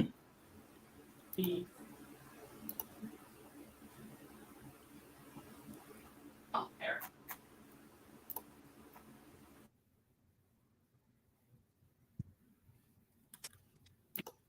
It's also very long. Sorry for the wait for not Yeah, as no much worries. payoff as I thought maybe it might happen, but the two of you guys cast out spells toward one another, and she narrowly misses you. You cast out toward her. She has to make a wisdom save. That is a 15, which I think it does does save. save. And so your spell shoots out like a bright purple rope and begins to wrap around her like a bolus. She pulls one leg out and kind of flicks the strand of rope away, and it disappears. The two of you take a deep breath, having casted and dodged at the same time. Not bad. Yeah. Not bad. You're good too. I think I might be getting lucky today. Or maybe Yeah. there's something in the air. Maybe. Good partner though. And yeah, your friendship with Gemma is a little bit better. Yay. Okay.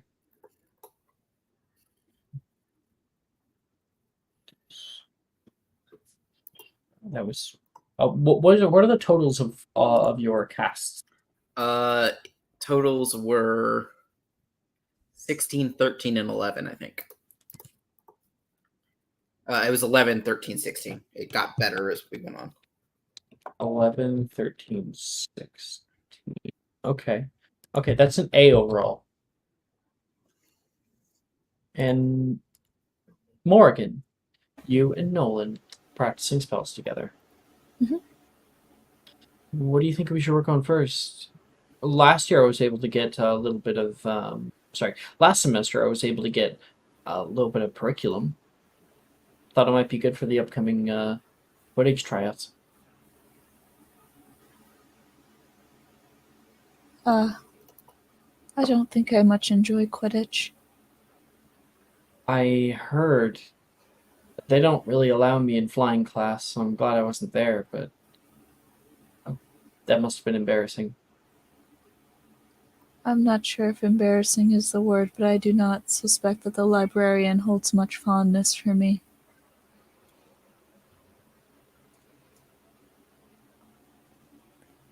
Character, I forgot about the library part of it. Yeah, where she completely destroyed the library. That was so funny. That was so funny. I was I was in the library at the time. Hopefully you were not one of the ones that were pinned between two stacks of books. I was on the western end, so I was okay. Morgan, no, not Morgan. He would have said, I'm just glad that no, never mind. It was a lot of devastation. I was surprised that they were able to clean it up before the start of the new semester. Yeah, I was, I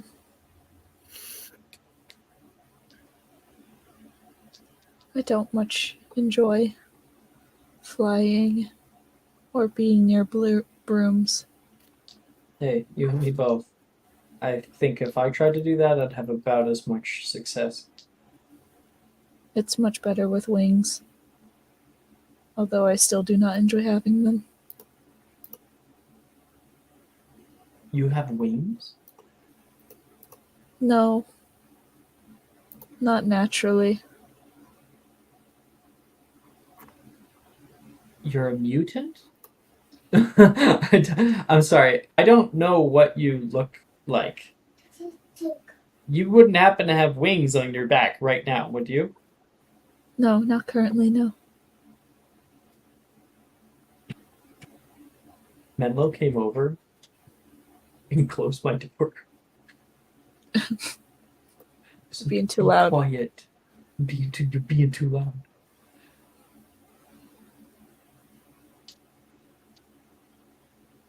Okay, good. That's a relief. I thought I might be talking to a half-harpy woman. Ah, I see. No, I imagine if I was half harpy, I would be eating some people right now. Mark. He just nods his head like, wow. Was Okay. Oh, I apologize. I have been told that I am somewhat off-putting.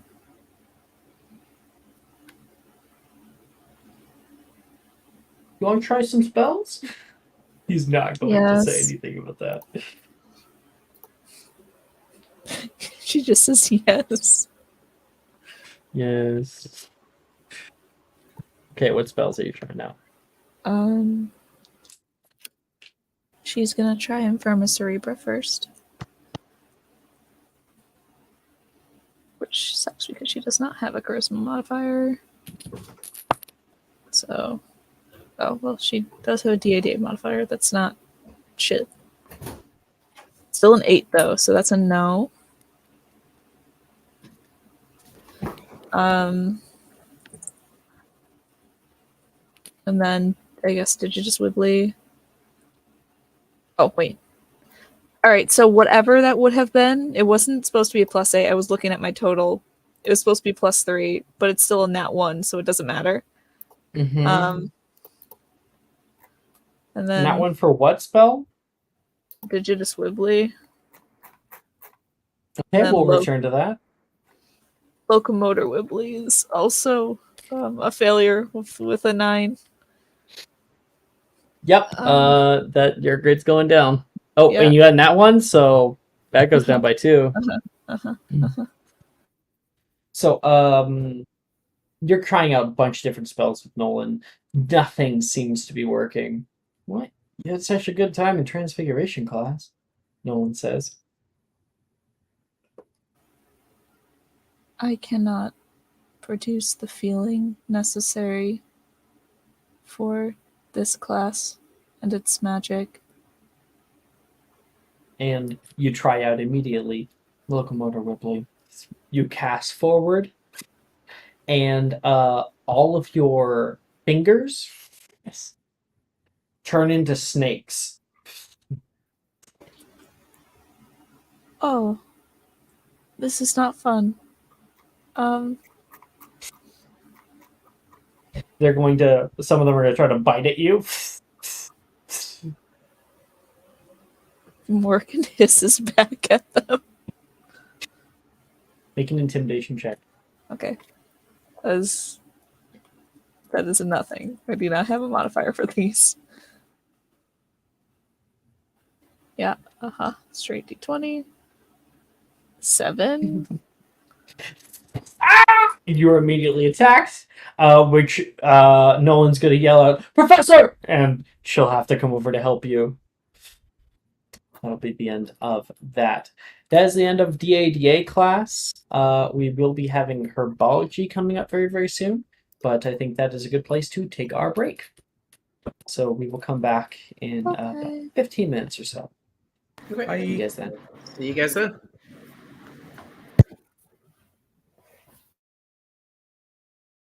Are you looking for that perfect gift for that tabletop role player in your life? For that podcaster? For that little sister that keeps going on and on about shiny math rocks?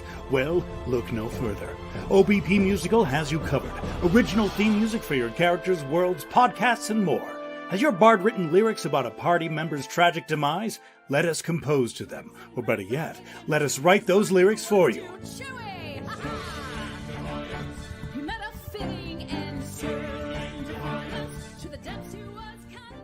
But the goodness, no, greatness doesn't stop there. How would you like a cast member of Les Miserables, Disney, or Come From Away to sing your pieces? Oh, you bet you would. Fully orchestrated cinematic pieces.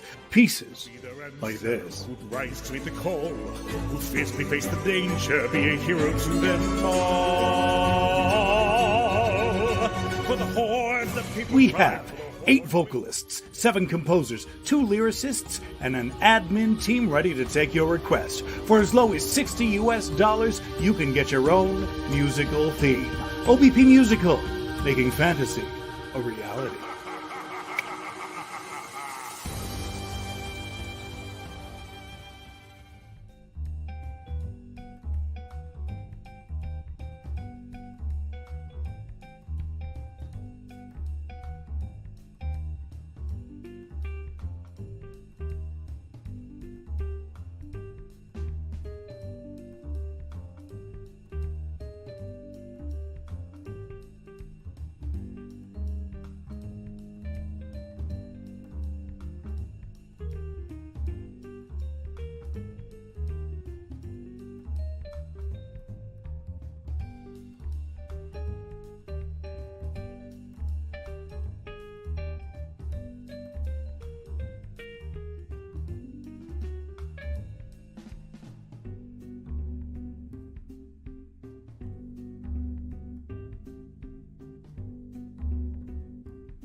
Welcome back, everybody.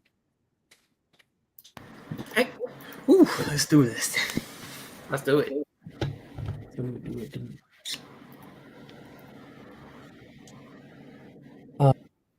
Our next class we have is herbology class. It's getting a little bit later in the day. I guess it is actually a new day.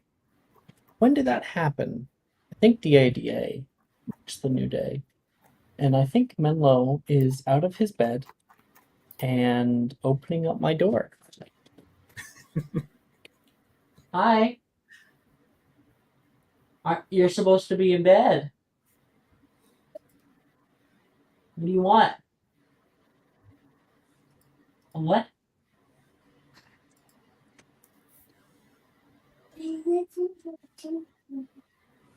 What? Come here. Come here. Come here. Tell me what your problem is. What do you want? I need to go. You need to change your bum? Yeah.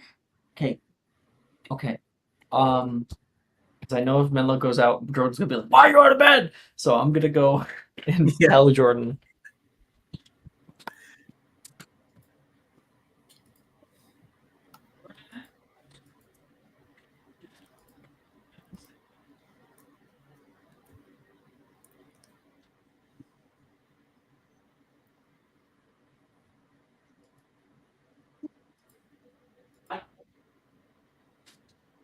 Hey. Yeah, cool.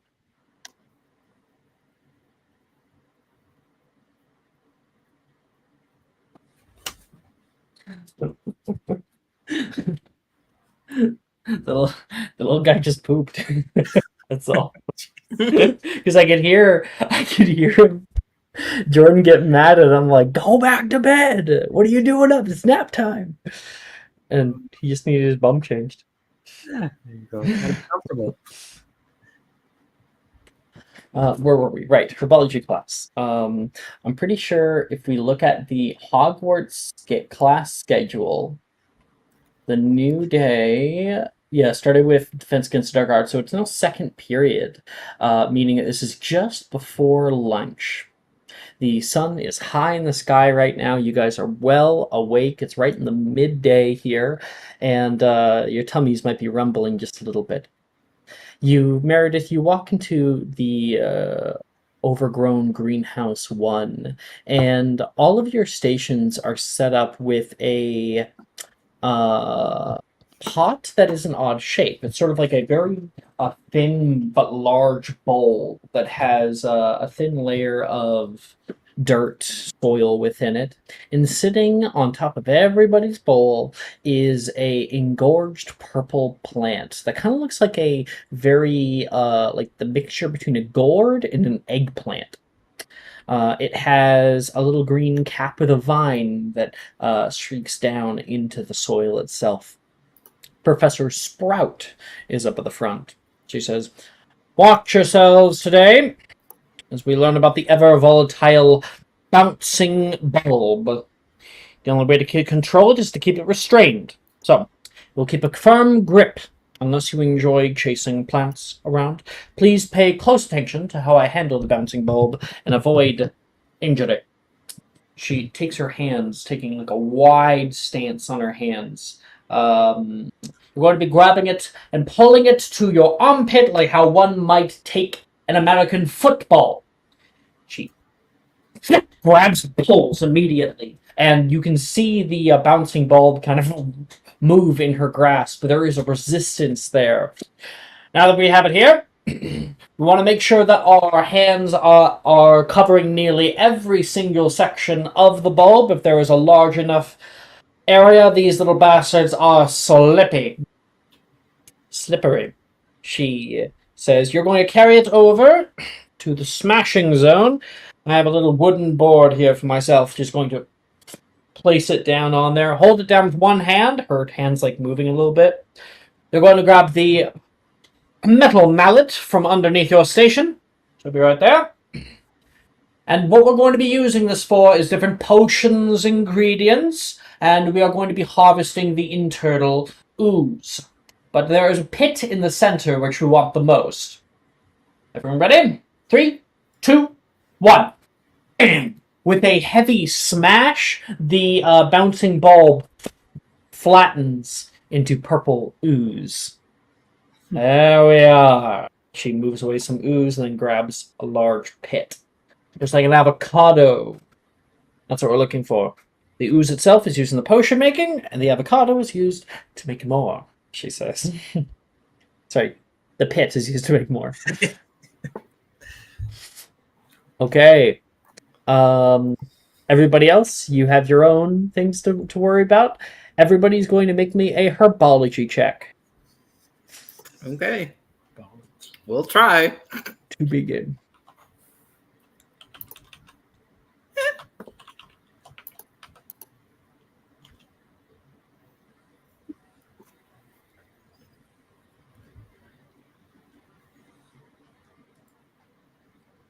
Hey, so earlier, Raven Raven. gave out a subscriber advantage to someone. I didn't use it for the last net one. Can I use it, maybe? Yes. Do it. Thank you.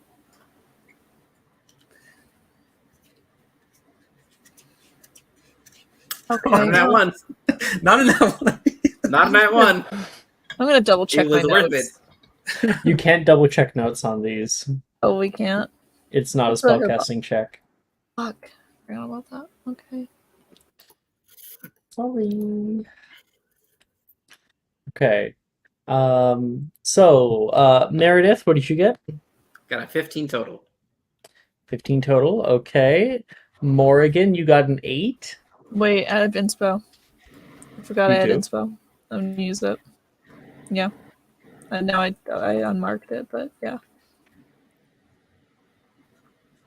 21. 21. Okay. That is much better than Nate.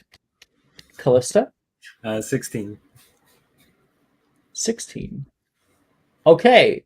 All of you guys successfully met the DC of the herbology check. So now everybody is going to make a strength saving throw. All of you will make it at advantage. Okay.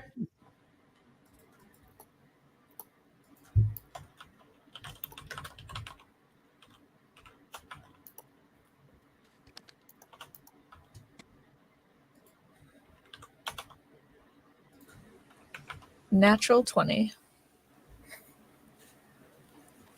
11. I got a 10.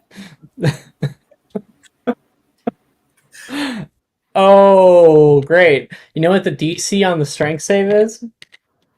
Is it 11 or 12? It's 12. Well, So, everybody takes their own kind of stance with it. Morgan, you've seen these before. Yeah, they're rascally devils. You give them any kind of impact you give with them, they will take, normally absorb unless it's above their threshold, and they will rebound to a much greater degree. Callista and Meredith, you guys both are able to do your best to grab onto your like little bouncing bulb, and it is shaking in your grasp right now. It is much harder than Professor Sprout made it look like. You try pulling out underneath of your arm, and meanwhile, Morrigan, you dig your little finger into the soil, you grab the root, and you yank the root out, and then wrap it around your hand. And then using that hand and your other one, you grab on. It slips out of your hand, but gets kind of like caught by that vine, and grab it again, put it underneath your arm. There we go. Just like Mom told you how to do. And Meredith, wait, who got lower? I did. By 1. Okay, Meredith, your bouncing bulb, as you're holding underneath your arm, slips backward. Ding! It's suddenly all of the time that it took that it was trying to fight against you, that power was building and building and building until it had enough to fling backward and immediately punts Callista in the left thigh. oh, which makes her release her grip on her bouncing bulb, which just kind of starts a big chain reaction. So let's roll, and I'm gonna roll and see how many times this is going to fuck people up. Oh, I only rolled a 1, so that's good. So it bounces there. It bounces there. Callista, roll me a 1d24. 1d24. That is a 14. Ooh, who's 14? Let's see. It'd be really fun if it was Juniper. 1, 2, 3, 4, 5, 6, 7, 8, 9, 10, 11, 12, 13. Oh, that is Wilhelmina Blythe, No. Miss Billy. So your bouncing bulb goes bouncing elsewhere. It bounces on the ceiling and then down to the floor, back to the ceiling, and then down straight into Billy's bowl, sending Billy's bowl flinging like some kind of trebuchet. And her bouncing bulb makes a shattering noise as it enters Earth's atmosphere. She looks down at her project. Hopefully bulb. that doesn't end up in a classroom. It'll cause devastating damage. All of you guys look through the hole that has shattered into the greenhouse ceiling. Professor Sprout does too. Bad luck. Repair. She's gonna put the glass back. Okay, and 5 points are given to Ravenclaw, of course, for your natural 20, Morgan. Just like Mama taught me. Mama. After that, we have lunch where they are serving bolognese, which Macy's like, my favorite. Thanks, Blackthorn, she says. Someone she probably knows in the kitchen who decided that this was for lunch today. You guys all enjoy a bit of pasta. And we have Charms class with Professor Flitwick. Walking through and into Charms class, you are able to find your seats in the bleachers on the left and right hand sides, and Professor Flitwick has set back up his podium after the kerfuffle that happened last time. I do hope you all have been keeping up with your reading over winter break. I have, Professor. Janice says. Good. Everyone, many other people roll their eyes. Gemma will look over toward you. Know it all. She says to Meredith. Because today, we are going to be testing our skills and charms with Wingardium Leviosa. If you turn to page 216 near the back of your books, you'll find it readily available. Now, can anyone tell me the limits of this particular charm? Hand. And It's a D40 guess, but it is a history magic check for anyone who wishes to answer. All right. We'll try it. Good old 2. 3.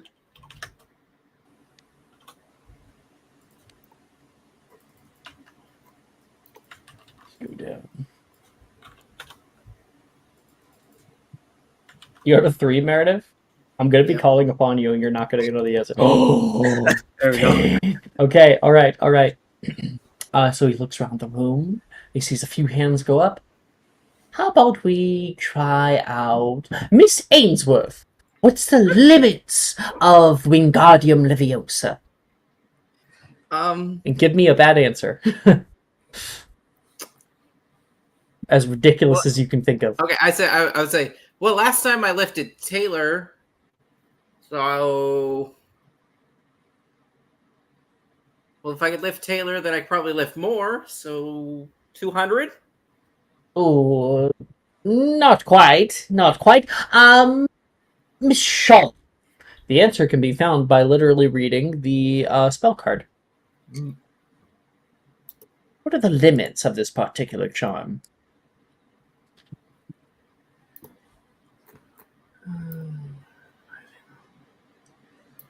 Well, If you're referring to the amount that you can lift, that just depends on how much, well, effort you put in. But if you're referring to the height that you can go, about 20 feet.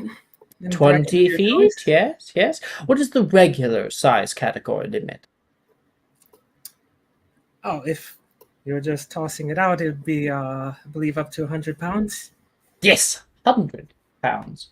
You thought I was 200 pounds? No, I thought Taylor I was says more than you. toward you. Sugars look you up and down. Well, yes, Miss Shaw is correct, and you are straight on the money. 10 points to Ravenclaw. You hear a bunch of people groan. Oh, because you guys are at 40 house points. Let's go Ravenclaw. We're stacked. I think I'm at like Truly. Hufflepuff apparently is beating you by 5 points. 10. Oh wow. Mm-hmm. Which, if we can get, 10 more points this episode, then you beat them for the House Cup. Ooh. Okay. Unfortunately, no direction can be taken except up. That is another little limitation of the spell. The range of the spell only extends upward about 20 feet, and most people cannot lift more than 100 pounds or so. Charms have great utility, but without first understanding their limits, mistakes can be easily made. Always read up on your spells before casting. Now, each of you have been given a feather. Everybody, watch me. Speak very clearly and move your wand with a swish and flick. Wingardium Leviosa. I want to see how many feathers we can get in the air before the period is over. And his begins to rise up. Have at it. Everybody will attempt Wingardium Leviosa. Cool.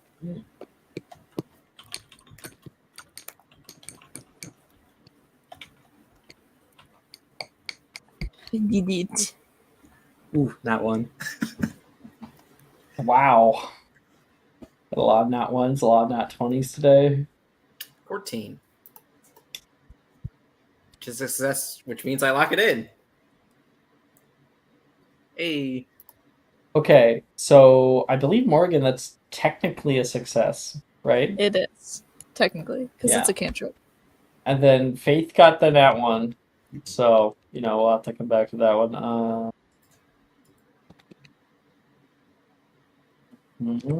I guess we'll... And then Meredith, you got a 14. So yeah, Meredith, you're able to rise yours up once again, and that spell should be locked in for you now. It is. Yep. So you now never have to attempt to cast it again. You can just cast it whenever you want. Yeah. Jess, you give it a few tries from Wingardium Leviosa with your swish and flick of your stave. Wingardium Leviosa.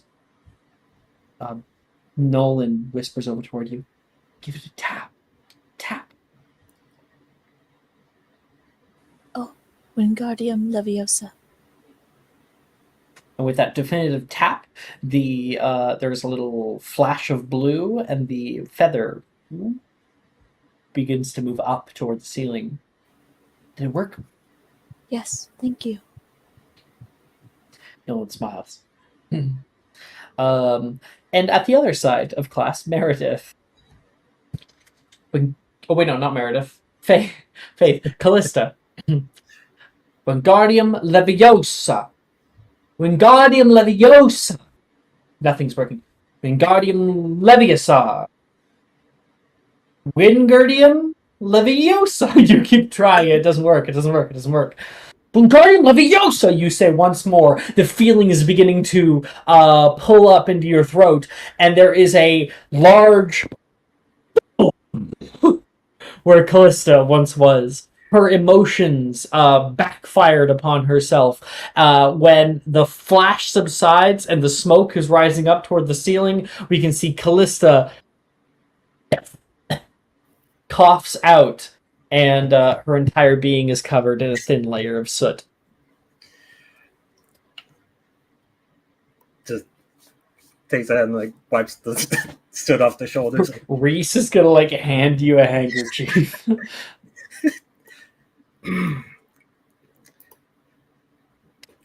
Well, that takes care of the feather.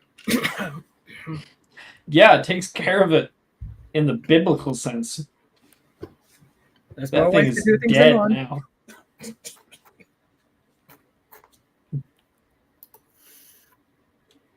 And that's going to be reflected in your grade. Everybody else gets to pick 2 charm spells to attempt.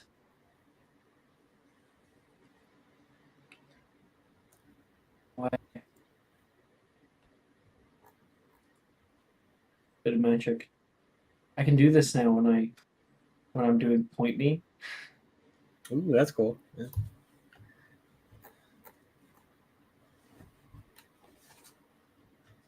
Point me.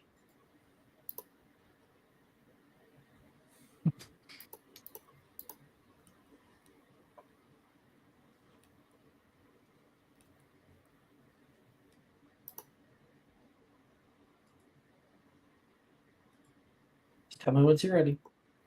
I'm good. Okay, Ready. Jess. All right. I'm gonna go for Defindo and System of Peria. 12 for Defindo.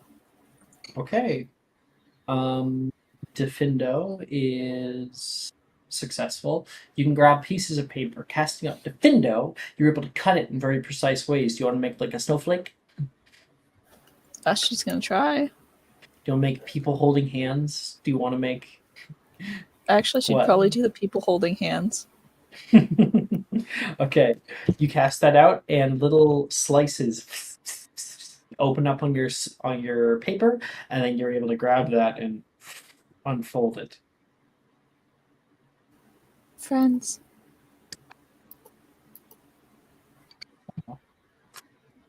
And then she's gonna try for System of Peria. For an 18. Yeah, System Aperio. You move off to the back where all the props are right now, and there is a large lockbox with chains and a huge lock on it. I believe last time we had this class, people were not able to get it open, but you feel determined this time. System Aperio. And after a few tries, when you cast it, System Aperio, there is a large 100-foot boom, according to the spell. Echoes in the classroom. A bunch of people look over.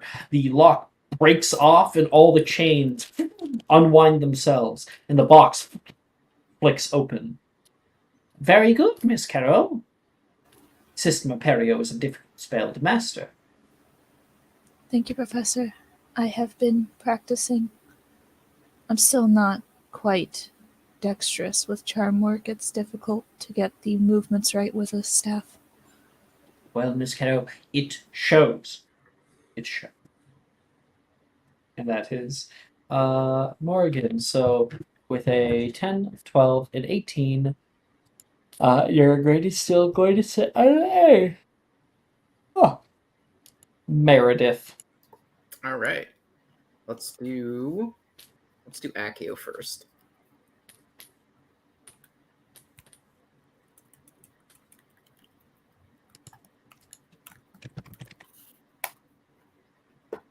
$12 on that one, so that's a success.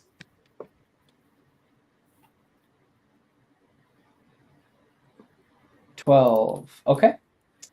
You cast out Accio, and you were able to lock that in as well. Your bag, you accidentally left it over by the door, and it flies across the room over toward you. You can grab it. Hey. All right. Let's try Alohomora then.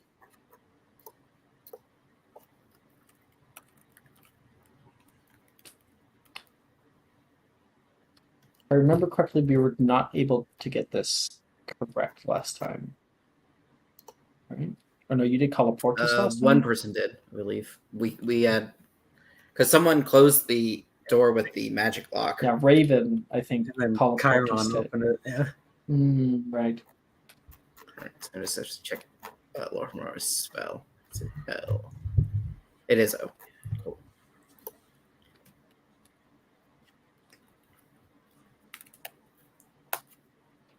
Uh, 12 on that one.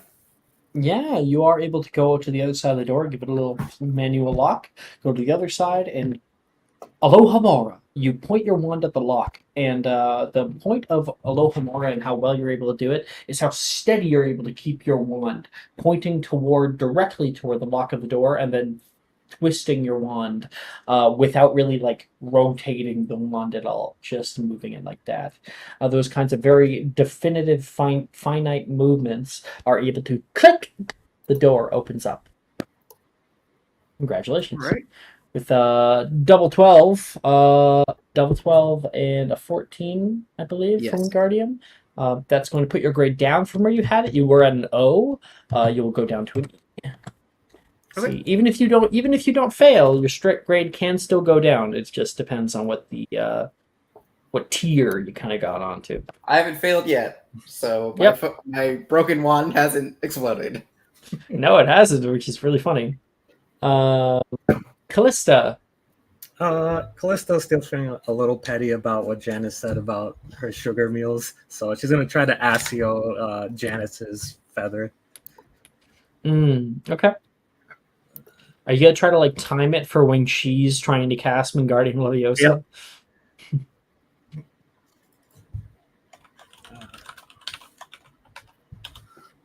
17. 17. Nice. Make a stealth check.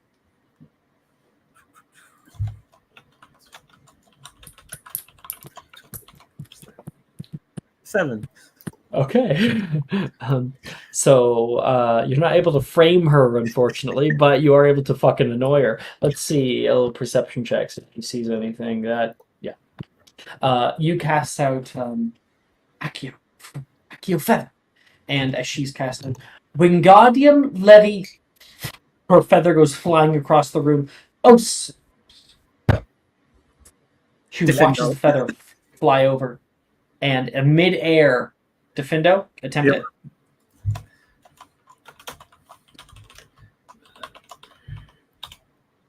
18. You are able to slash your wand once, and with a sick grin, her feather becomes cut up in the air. All the little pieces fluttering down. Professor, we got our own feathers for a reason. Miss Janice, volume, please.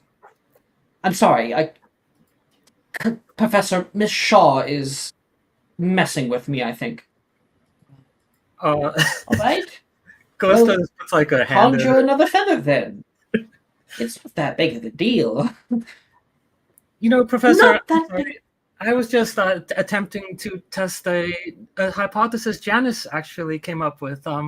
She said that, you know, it was likely for me to crash with my diet. So wanted to see if, you know, that was true or not. Doesn't look like it. Miss Shaw, let us not be petty toward our fellow classmates. And Miss Everden, let us be a little bit nicer toward other people and their preferences.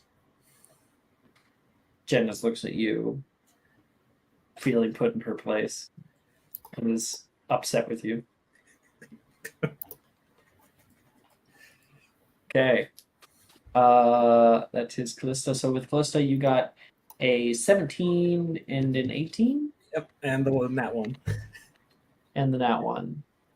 Okay, you were already at an E. I would have kept you at an E. Your grade goes down by 2 to a P. Yep. Failing this time. 5 points from Ravenclaw. And Janice looks smug for herself. That's for both of you.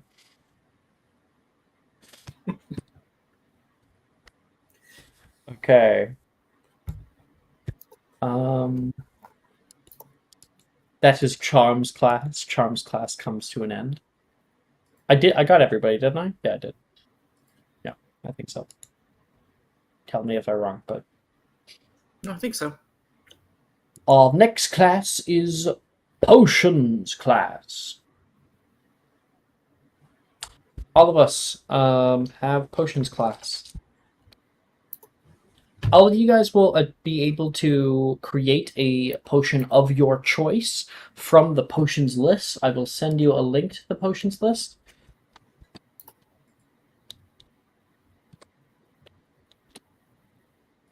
There you go.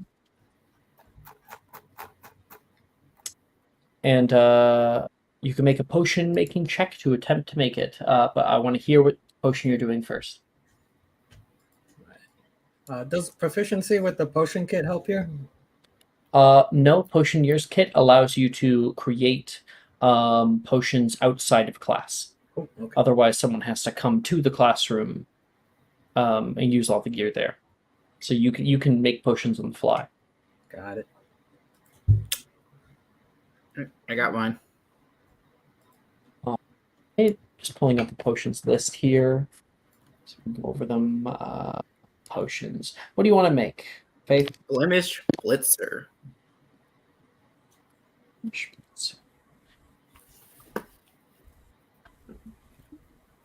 Okay, make me a potion making check. Potion making check. 14. Okay, that is a regular blemish blitzer. This specifically formulated potion will magically remove any acne or blemishes from your face when applied. It is also the antidote to the Funkiface potion and the spell for Nunculus. Hey, got it. Yeah. Put that As well with as if you my just want to bag. look a little nicer or something. It might help with like a performance check or something. Yeah. Okay. It's Blemish Blitzer. With 14, that sets your grade. You had a P last time. I'll put it up to an A. Hey. Okay. Morrigan or Callista? I'll go for a Stargrass Self. You have that available to you? Yes. Roll for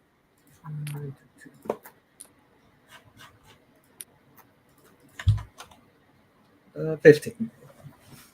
Okay. You gain 2d4 plus 2 hit points when you apply this medicinal balm to your injuries. You have a regular Stargrass Salve. 2d4 plus 2 is what it is. And you had an E last time. You got a 15. That's just enough to keep you at an E. Morrigan. Yeah, I'm gonna try forgetfulness potion. No, that's a 9. That is a flawed forgetfulness potion. Let me try to pull it up here.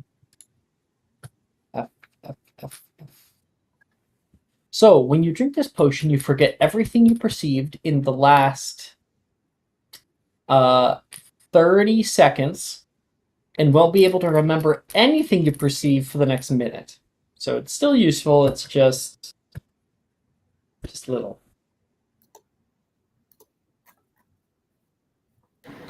It's going to set your grade. You had an E before, you'll go down to an A. You are passing all classes except for DADA and History of Magic. Whee. Okay. Everyone's able to exit potions class with their new potion. And then we have art class, not muggle art class, art class. So, it is just across the way on the 5th floor of the Oxford building. There's a little sign that says art. You enter in and can see Professor Bruce in the center of many moving portraits that adorn the walls and little gyrating clockwork pieces that float in the ether around you. And Professor Bruce gives an assignment to everybody. Everyone, what I want to do today is I've set up easels for each and every one of you. Now, you might notice there is only a brush, no paint, for we'll be doing magical drawing today, animating magical watercolor. This is going to rely on your best ability to creatively envision what you want to see on the page. The more clear the envisionment, the clearer the animation will be. It's going to be a simple, repeating, probably around 5-second animation, and everyone will attempt to paint a simple, animated watercolor of your favorite, or one of your favorite, magical beasts.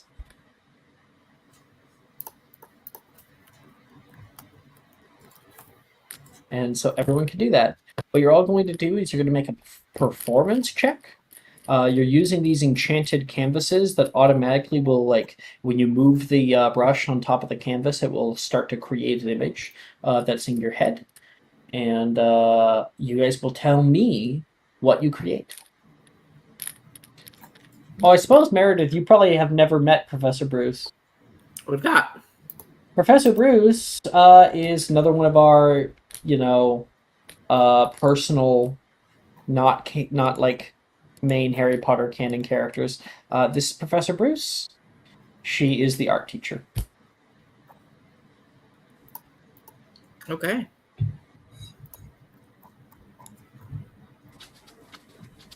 Oh my gosh, look at Trelawney.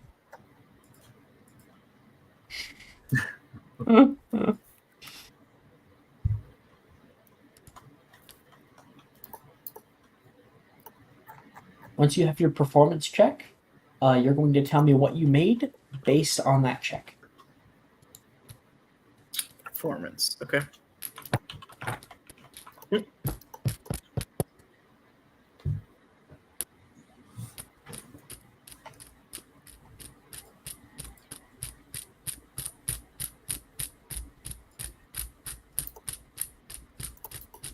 Honey, is that you? Sorry. Ah, I see.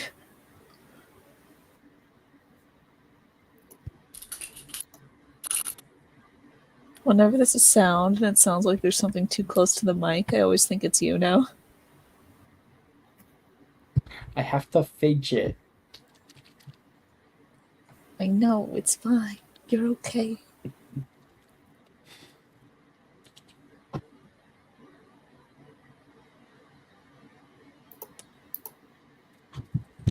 Okay, I think I got something. So Callista is going to attempt to do this drawing of more like a mountainous region. So like set on like her impression of like a plateau, and she's going to attempt to draw like a Charizard just breathing fire into the sky.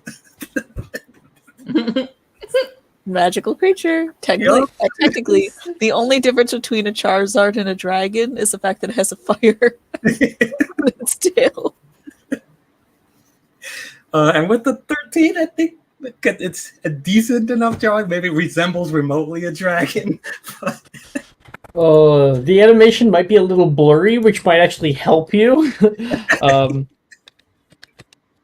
But here, I'm just getting you. Come on. Here. So, your portrait begins to take shape, and while it's very blurry, I just sent a GIF. Basically. Yep. This is what it ends up being. That is a very good picture of a dragon. I would say they don't normally just stand on their hind legs like that, but I like the way that you have envisioned the wings. I would love to see it in the air or something like that, and maybe a little bit more clarity. Just kind of narrows the eyes and then looks back to the professor and is like, You know, there's actually quite a few circles that think it could be a dragon type. I didn't know you were in one of them. But wow, the more you know about your professors. Show you smile? Like, I have no idea what you just said. Uh, okay. I got a that's big that old one. 3. Meredith, with your 3, what do you create? It's real kid who made a flip book energy because Okay. it's a phoenix bursting into flames and then coming back, but it's like real messy, very janky, very not well drawn. Everything's in like a different spot than it should be, so Right, exactly. It moves a it's lot. it's like 3 frames. It's like I'm finding 10 you a frames, GIF right but now. It's like old school Nintendo DS flipbook. Yeah.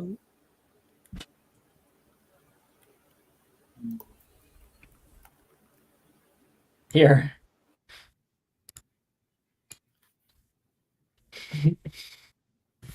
There's kind of like a red glow in the general shape of a bird, but past that, it is mostly unrecognizable. Did you also create a dragon? It's supposed to be a phoenix. Oh, I would suggest you take a little more time with it. Bruce trying to be nice that's all she'll say. I think it looks so Morgan? cool, Meredith. Morgan got a 17. And she made a portrait. It is of a wooded area, and a crevice in the ground, and then 2, 3, 4, 8 legs coming out in an acromantula rising out of it.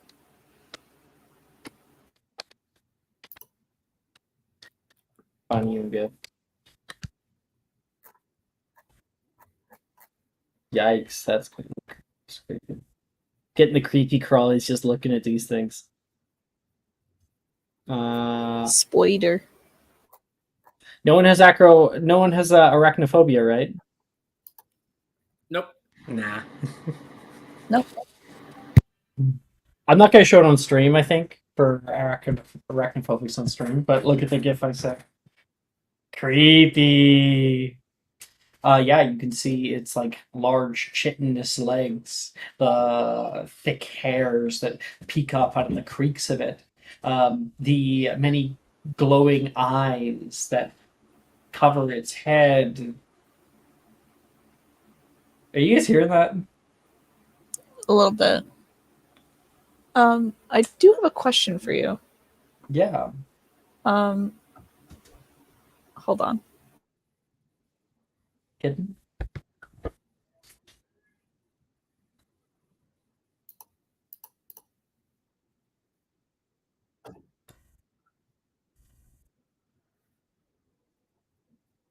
Yes.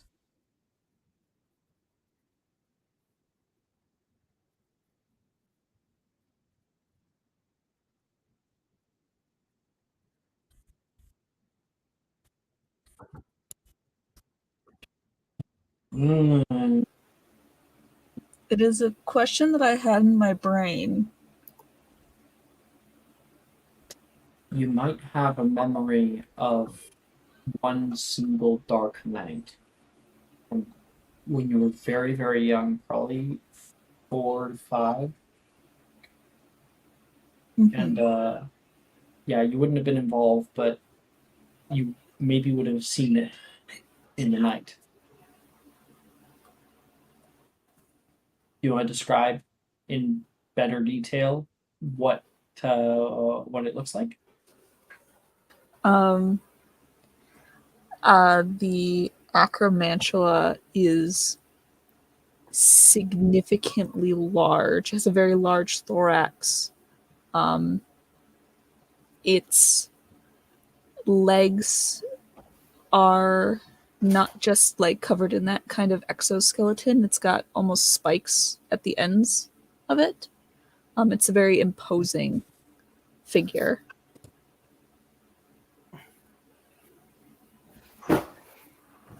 and something's happening.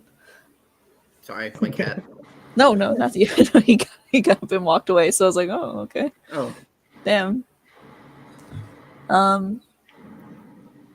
Yeah, with very, very large, sort of menacing looking mandibles. if Meredith sees this, she'll go white because, like, she's not. I'm fine with spiders. She's not fine with spiders, and that's a terrifying spider to come back and look at. Yeah, it almost seems to like she's like almost like she learned a lesson with the charcoal fiasco. She's kind of brushed the ends of it to sort of have this radiation of dark energy around it. That elicits great terror and emotion from it. I can literally feel your view of this creature. It's beautiful. Really. She was. And terrifying. Thank you. She very quietly just continues to look at the canvas.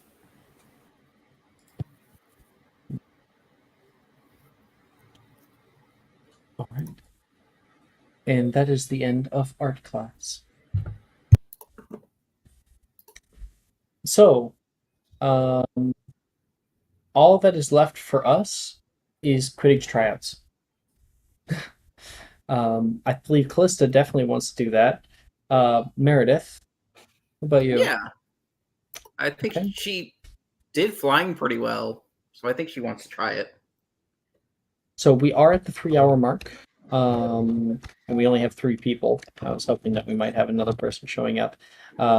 So we're good at getting through the content a lot quicker. Do we want to give everybody 1 free period and leave Quidditch tryouts next time so we can have other people try it out? Or do we want to do Quidditch tryouts for ourselves? I'm not sure about the others, so I think waiting might be good. Mm-hmm. I think that would be fair. Yeah. All right. It's nearing the end of the day right now. A lot of people are going out to practice their broom maneuverings right now. It's a free period, the 5th period of the day, where the sun is just kind of cresting low on the horizon and gives an intermittent shadow and blood red amber hue that casts over the glade and over the hills. The entirety of the Hogwarts castle is bathed in a warm light, and everybody has some time to do what they would like.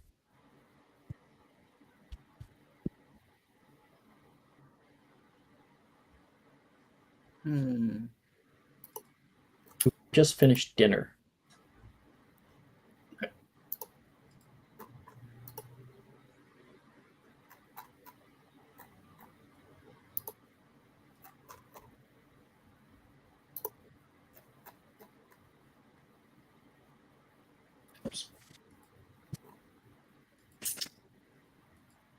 Could I find Gemma?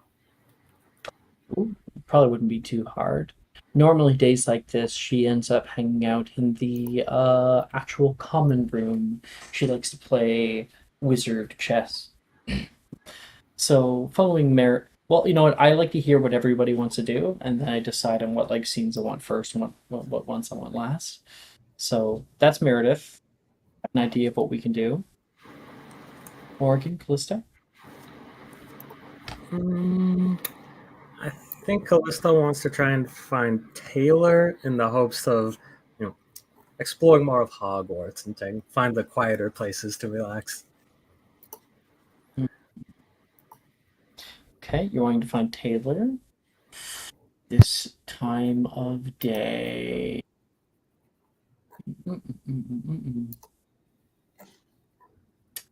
Yeah, it's after winter break.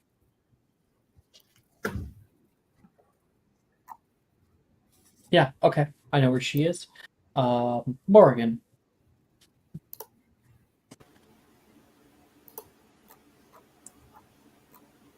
I think that Morgan. Why not? I think she's gonna try to find.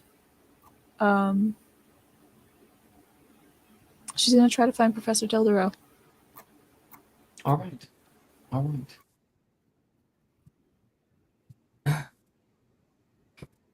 Okay. I have some ideas. So That tells me you have an idea. yeah. Meredith, you go down into the dungeons, head into your own common room, so they're in common room, and are greeted by a calm atmosphere that has overtaken this place. It's nice and warm in here today. The fireplace is breathing warm life into this room of commonality. And over on the side wall, just a little bit away from the windows that look out into the Black Lake, we see Gemma just starting to set up a wizard chessboard. Hey Gemma, do you need a partner for your chess game? I normally just play myself, but if you want to, take a seat. Yeah, I'll try. So, how's been your first week so far? Pretty good. I mean, as far as things go. I mean, still getting used to up to speed things, but you know. I do know. I received a lot of help with you during DADA. I don't find that I'm usually as proficient. Maybe we should partner together more often. Yeah. I mean, I'd love to help you if you need more lessons or anything. When I had free time over the break, I managed to get a couple spells under me, so you know. Nisi has been spending a little bit more time with the Hufflepuffs this semester. I hope she smartens up soon. For Snake Pit, we're gonna stick together. Yeah. I mean,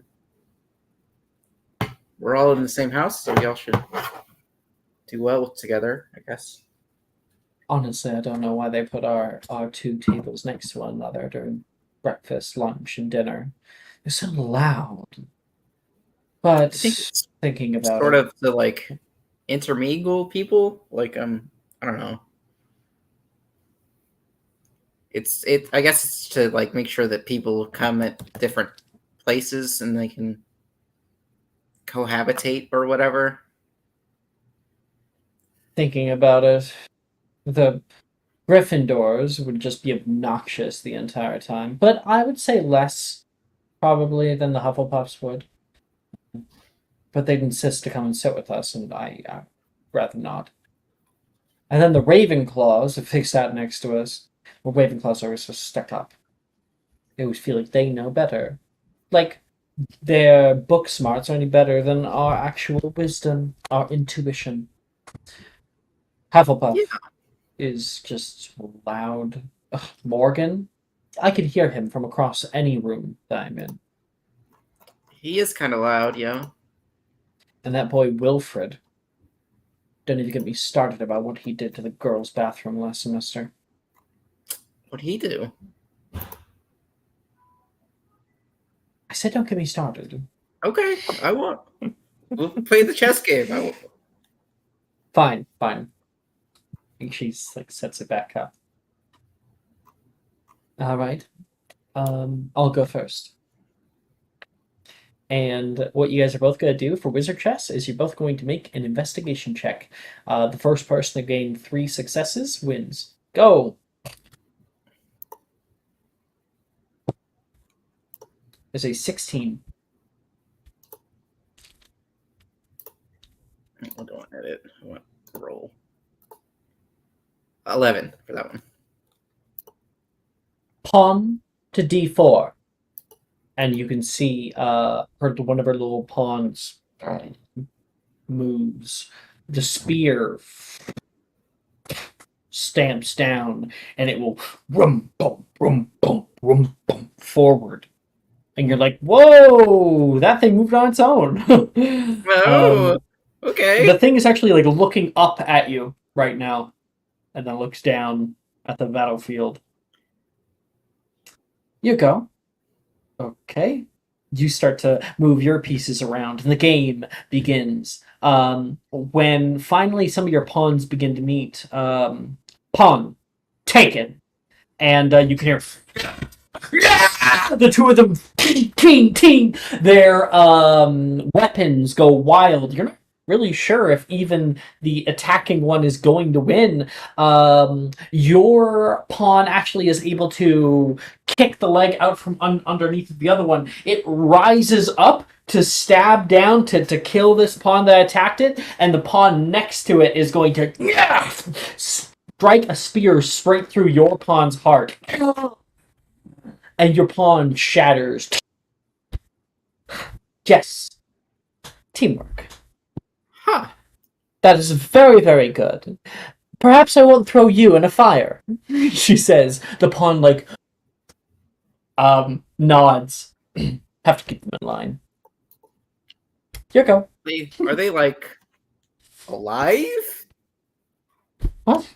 Of course not. They're just bewitched. Okay. They think they're alive. Terrifying. If they can think at all. It's just a simulacrum. Okay. Yoko. Do we just do another roll then? Yep. Second roll. 11. Also 11. Ooh, stalemate. Okay, we start trading blows. You start getting used to it. Knight, move in! And they just kind of take the turn on their own. Ting, ting, multiple pawns' heads roll. And then she commands her rook. There's like a little tower in the back corner. And an archer pops up at the top. Pulls back some arrows and starts lobbing arrows off. They hit your knight and they fall off the horse. They shatter on the ground, and the horse kind of runs and then hits the ground, tripping and shatters too. Not too bad. Not too bad. I still have a leg up though. Next go. Roll again. Ooh, 10. Natural 1. Okay. And so that is another success for her. That is 2 successes now. You have not really been able to actually win. You've just been kind of surviving this entire time, and your men are more and more depleted. With one of your knights gone, she's overtaken a rook. You only have one of those left. You still have both bishops, but most of your pawns are gone too. Let's roll again. 18. 16. You win. Well, not win, but you get 1 success. So you begin kind of moving your rook throughout the area. You're able to use your rook to overtake one of her bishops, and the rook kind of slides into place. And while it's sliding, your rook is sending off a volley of arrows. The other members kind of run with it. The knight on the other side, and they start to perform a left flanking maneuver. Let's roll again. 7. That's 2 successes for you, 2 successes for her. Your army has kind of really pushed her into a corner. Her king back in the very back corner, her queen out front, ready to battle. "Ye bastards!" You can hear the queen yell. She has a long sword that she is lopping off the heads of bishops and other little pawns that you had left. Okay. Here we go. I honestly don't know how this is gonna go. 17. 10. You can see her moment of weakness. You press forward through her front line, and you can see a sick grin flick over her face. She knows that you have just moved one of your pieces away from your king, and it is the perfect checkmate. You look down. What? You can see her pieces have kind of slowly, completely cornered your king, and with one final move into place, there's nowhere where your king can go left, and all three of her pieces move as one. Fire Queen, and they're going to stab your king in his underside, and they kind of stab him up in the sternum, skewering him up on a pike. Another one comes down with an axe. No! And lobs the head off that rolls nearby, and all of your pawns and whatever is left drop their arms and put their hands up. You win. Destroy his army. And her army moves in and kills the surrendering army. Wow, this is violent. That was an exciting game. Yeah, I mean, I came back when I started figuring it out, but you tricked me right at the end. You must have played this quite a bit. I mean, it was fun. I mean, I'm normal. I used to like normal chess, or I guess Muggle chess. You played Muggle chess? Yeah. Oh, right. I nearly forgot. How similar is it to wizard chess? There isn't so much, like fighting, but like the general idea is the same, I guess. Pieces move the same way. And same Sounds board. boring if you don't get to actually watch a fight or propagandize the you're multitudes into properly listening to you. You're sort of like more focused on the strategy, so you're like thinking about what you're thinking and what they're thinking.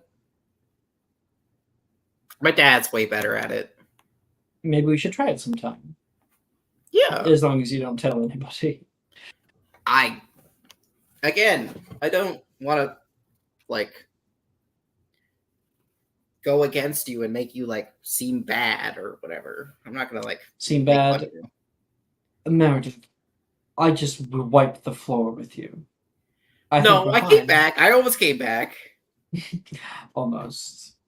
But unfortunately, as your last person was beheaded, losing and getting close to losing has the same outcome. I mean, I guess so. But, losing and getting close to winning has the same outcome. Point is, I wouldn't make fun of you if you lost to me. Or did Muggle things with me or whatever, non-magical, whatever. You're making it sound more and more unappealing. Sorry. I'm gonna shut up and we can just kind of sit here. Great call. Want some hot chocolate? And that'll be the end of your little scene. Okay. After that, we got Callista. You're going out looking for Taylor. It's a cold day. There's plenty of snow on the ground. And you hear from a few people that she went out on the grounds, out to the westerly grounds. You go traveling out that way. You're surprised she didn't invite you or anything. You wear your nice winter robes that have thick fur and move out into the snow. The wind is currently whipping. Snow is beating down like a hailstorm. You can feel it like almost smacking onto your cheeks. Any kind of exposed skin is pained by the onslaught of snow. Go down, you can see Professor Hagrid's hut. Oh, maybe she went there. You go knocking on the door. Boom, boom, boom, boom. I'll be right there. It's a nasty cold day. And the door opens. Horace, is that you? Oh, hello. Hi. I don't know if we've exactly met. You're one of the new students, aren't you? Yeah, up second semester. I was just wondering if you'd seen perhaps any other students around here. The other students? No, not quite. I don't think any of them would come down this way in such bad weather. Won't you come in? And I was just having a pot of tea on the stove. And as he says this and invites you in, you notice you kind of double take off to your right, and further down the hill, you can see a silhouette in all of the snow. Two silhouettes, one that's light and one that's dark. One of them is moving, one of them is immobile. What the? You think that might be Taylor? Sorry, Professor, what was your name? I go by Professor Hagrid. And of course, he is the tall one, like incredibly tall here. Professor Hagrid, would you mind if actually, could I get 2 cups of that tea, and I'll bring it right back? Oh, whatever do you mean? You don't want to get caught out in there. You'll get a cold. Maybe, maybe not. Right, stay warm. He's gonna grab you some tea. He prepares it for you as you stand in the doorway. There, you can see, you go to the window and you can see her doing something out the window. Who is she with? It's hard to see with all the snow. He hands you a little 2 mugs of tea, since you asked for 2, and he sees you on your way. He says, "Oh, be careful out there!" He yells out toward you, and you can leave. You trudge through the snow getting thicker as you step down into it, and you can see other footprints that have been almost filled in. And you can see Taylor as you get closer in the snow, moving something. Her head pops to the left as she notices you. "Hey, Callista." She yells back, "Hey, Callista." And I'll move over here. "Hey, Callista." She's working on something, and you notice that she's not with another person. She's making a snowman.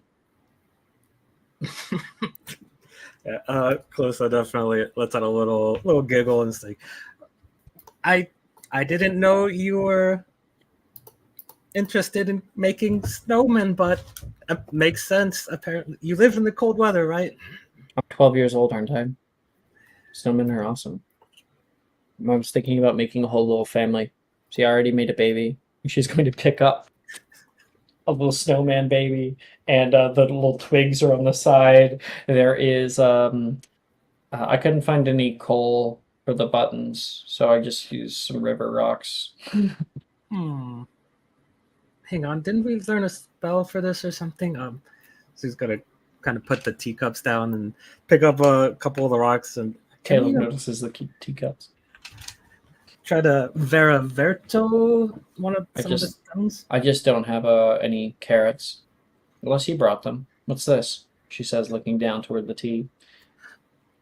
Oh, well, I heard you were outside, and she like gestures with her hands to the wind blowing and the snow, and well, there was only one other house that looked accommodating, and so, but it was this other professor I've never actually seen. He was a nice fellow and had some tea, and then I saw you. Professor Hagrid's a nice man. I've talked to him a few times. The wind's just like howling right now. She's acting like it doesn't even affect her. Right. Well, I'm not sure what kind of tea this is, but it'll warm us up, right? You brought me tea? Of course. Why wouldn't I? It's cold out here. She looks down at it. The quietness. She'll take it. She brings it to her lips. Smells it. Takes a sip. Citrus. Any good? Very. Thank you. Did you want to help me make the dad? Yeah, why not? How's your rib doing? Professor Pomfrey had me drink a Skelliger potion. It was terrible. It was Ugh. like drinking ground pocket lint. I'm having a hard time imagining that, but I'm going to take your word that it was absolutely revolting. In all aspects: taste, touch, texture, smell, gastrointestinal effect. It was honestly the worst thing I've ever drank. Yeah. My mom used to give me this pink kind of medicine, I think Pepto something. Tastes absolutely awful. Did it put some pep in your step? No, it's supposedly meant for stomach aches. But yeah. My mother always just gives me a pepper up potion. So maybe it's the same thing. Although mine's not pink. Calista looks a little nervous before she continues. It's like I don't normally see people out in the snow like this. Everyone just stays inside. Did you come out here just to bring me tea? well, I came out here because I wanted to talk with you. Well, the tea was nice along the way. As long as we can talk and make the dad, then I'm happy. She's gonna start making the next snowman. Make me an athletics check if you want to help her Sure. for rolling the big thing of snow. Yeah, she got a 4 for her Oh, athletics, so she's gonna need help. This is probably not going to go well. A 12. No, that's pretty good. That's Okay. better than average. There's a point where she's can't get any more, and you even larger roll of snow. What do you want to talk about? Hey, well, I don't know. You just seem a little different than most of the others. I feel like I could be a little more honest with you. What are you? It's very presumptuous of you. Am I wrong? Let's lift it up. And two of you are going to grab the thing and plopping onto another larger piece of snow. Keep going. Well, what do you think of muggles? I know a few of them. The wizarding community in Iceland is very small, so we normally have to spend time out there with the others. I think they're ignorant to a lot of things, but they help each other out. They know how to handle community.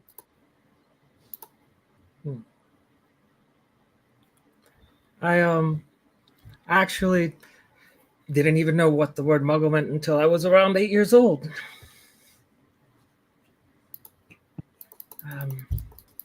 That sounds about right. Ernisia and Gemma, they always talk like they know nothing about them. Like anything they've ever heard about muggles has just been through a lens of somebody else. Oh, no. Yeah. I mean to say, before then, muggle was just, well, another word for person.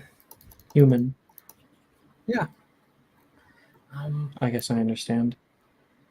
Humans are weird. Weird, complicated, but sometimes fun to hang around with. So very varied. Like dogs. Like dogs. Calling Oh. anybody a dog, I'm just saying there's a lot of different variations of people. Yeah. Anyways, no, I'm sorry, getting off track. I was just meaning to say, I'm still kind of getting used to all the, magic. Give me a rock. Here you go. Keep going.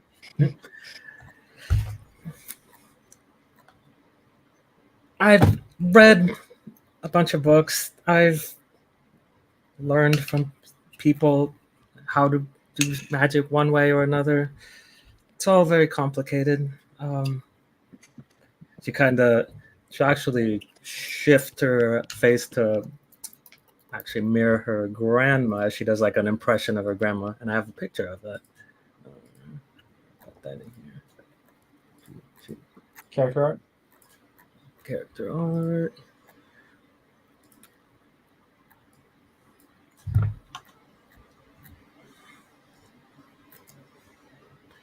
She says, Callista, you have an important reputation to live up to when you get to Hogwarts.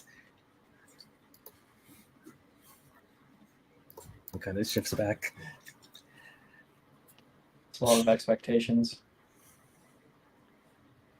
Yeah. I really want to do well. I guess to impress her, but at the same time kind of want to, have a little fun every now and then. I know how you feel. My mom is excited for me to go to Hogwarts. My father was happy too. My father never had the opportunity to go to Hogwarts. Why not? Went to Durmstrang. Oh. Durmstrang. What's that? Oh, you don't. Durmstrang is a school in Northern Europe. It was created after the Prussians disbanded. That whole area, they catered to it, except for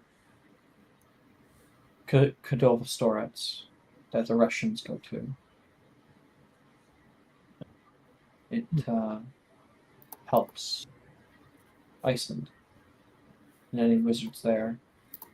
They don't exactly have the same admission process as Hogwarts does. And after my father and mother had me, they asked that my name be put on the book of admissions. Here at Hogwarts.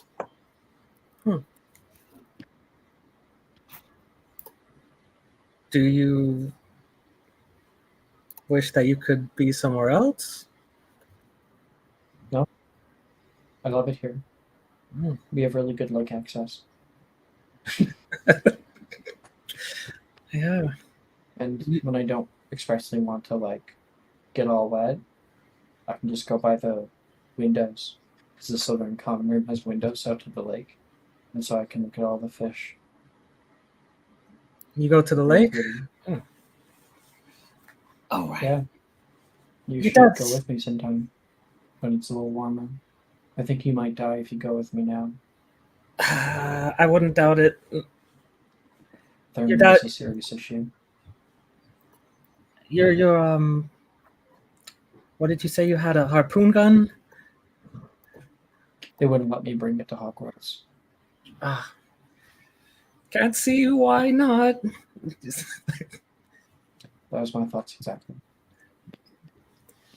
Well, maybe we can have your dad's a fisherman, right? Maybe we can build a harpoon gun here at the school site. In secret, of course. Why don't you just come to Iceland over the summer?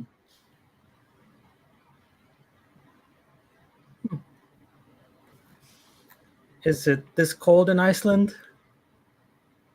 Yes. But over the summer it gets warmer. And there's hot springs.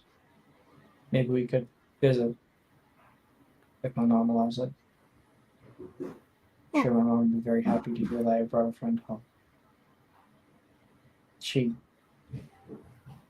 I understand the expectations. My mother told me that my assignment this year was to make a friend. Assignment? That's for class. Why would you need to have an assignment? You're nice enough. She said she was worried about me. I don't get it. But if you had come to Iceland, then it would sure would put her at ease. Maybe she'd get off my back about it.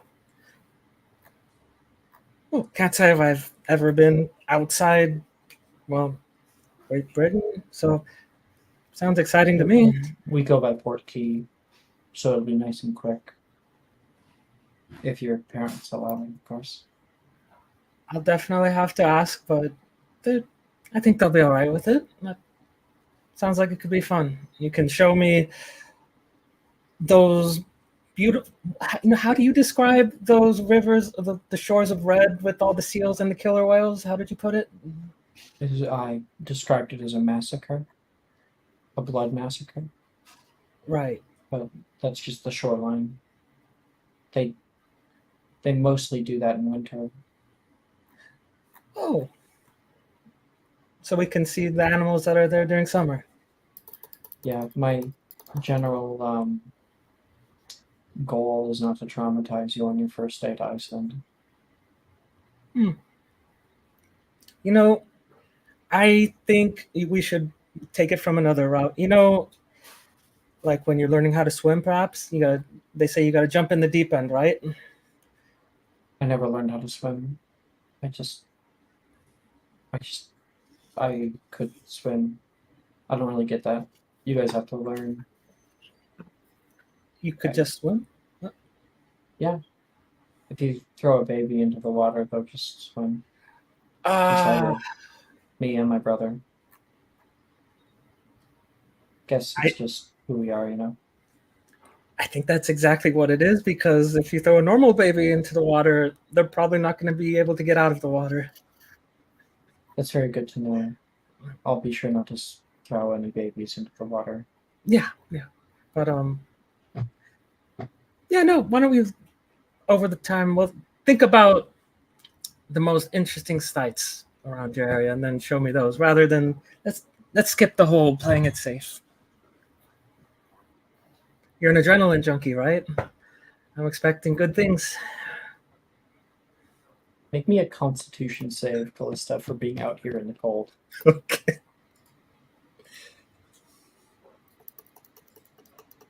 All I need now is some carrots. 8. Noses. She looks back. You wouldn't have not brought any carrots, would you? And you can see like red nose, red cheeks, white face, frost gathering on face. I'm afraid I only have these the coat and the tea. Do you think we'll be done soon? Yeah, I'm basically done. What do you think? You look out at like a little family of snowmen. You have a mom, a dad, a little girl, a little. So sorry, no, not a little girl. It's a big brother and a little baby that the mom is holding. Calista kind of just stands there a moment and just looks it over and looks back towards Taylor and stuff. I think it's beautiful. You'll introduce me to them all, yes? I could actually introduce you to Tyson tomorrow. Oh. He's in 5th year. She's gonna turn the corner and you're like, I didn't even know you had a brother that was here.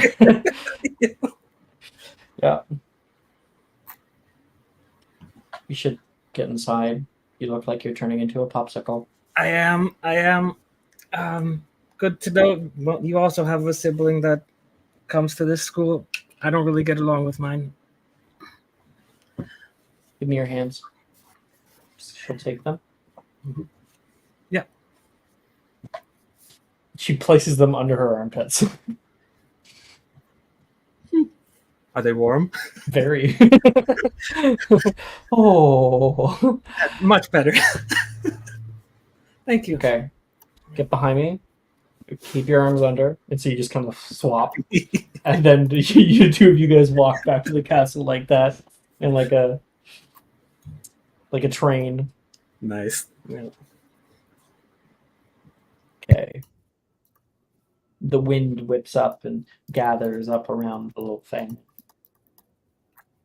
Morgan, cold day. You go into the north courtyard, and they have little charms up that are keeping the hallway nice and warm. And you're looking for Professor Dildero. You stop by the Transfiguration classroom, but the lights are off, doors shut. You look around, and you know his office is up the steps. You go to head up there, and you enter into a little room with like an old museum. It's a Muggle showroom. Not Muggle show, but it's a showroom of Muggle artifacts. Artifacts like anvils, swords, little pieces of armor, pottery, and whatnot that once existed here when this castle was a Muggle settlement. They're in glass cases, and on the far side of the room there is a door that says Professor Dildero, Transfigurations Master.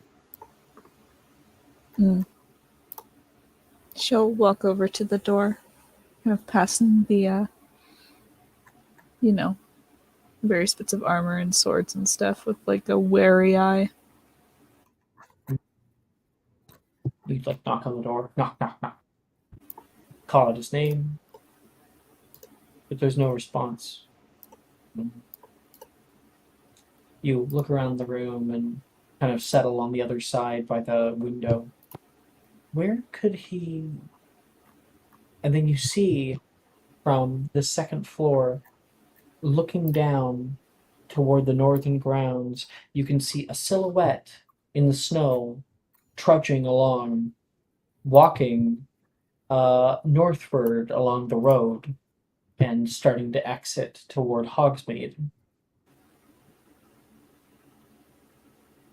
You can do one of two things. You can go and stop him and talk to him in the snow, or you can follow him to Hogsmeade. She's gonna follow him to Hogsmeade. Thought you would. Okay. You put on your winter coat and follow along with him. The walk is probably around 45 minutes or so, and you lose him a few times. He's quite far up ahead of you. You can watch as he enters across the bridge into the city. The smokestacks are rising up into the air. This village you've only seen at a distance before, now so close. We do have a map, so I guess we'll fucking get it open at least. Where the fuck is Hogsmeade? There it is. Open browser. Opening over here. Wonderful. Wunderbar. Screen. Present. Okay. So you guys are starting. This is Hogsmeade. You guys are starting down here, where he's just crossing the bridge right now, and begins to walk along the high road. You follow after, kind of getting caught up, looking to your left and right. You can see Aunt Isa's glass blowers. You can hear the sound of whooshing air moving into like soft green glass. There is tomes and scrolls. You can hear the sounds of ringing bells, ding, ding, ding, ding, ding, as people exit. Serdwin's cauldrons bubble nearby, and Professor Dildero, you don't know if you're going to miss him. Make me a perception check. Okay. He's now sort of I won't say a crowd of people, but, it's a populated area. Mm-hmm.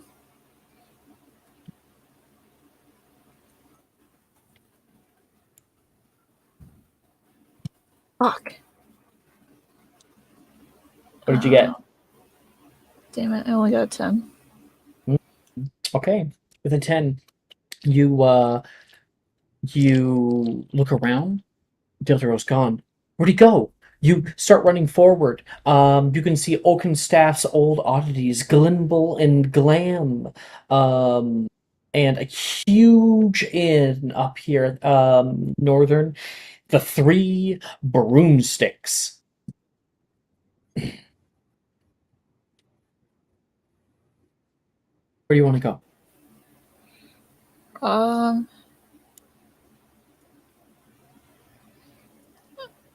I guess she's gonna try. She'd probably go to the biggest place first. So that would probably be the Three Broomsticks. Okay. You run forward toward the Three Broomsticks, and it is a large building. I don't know. I'll have to show it off later.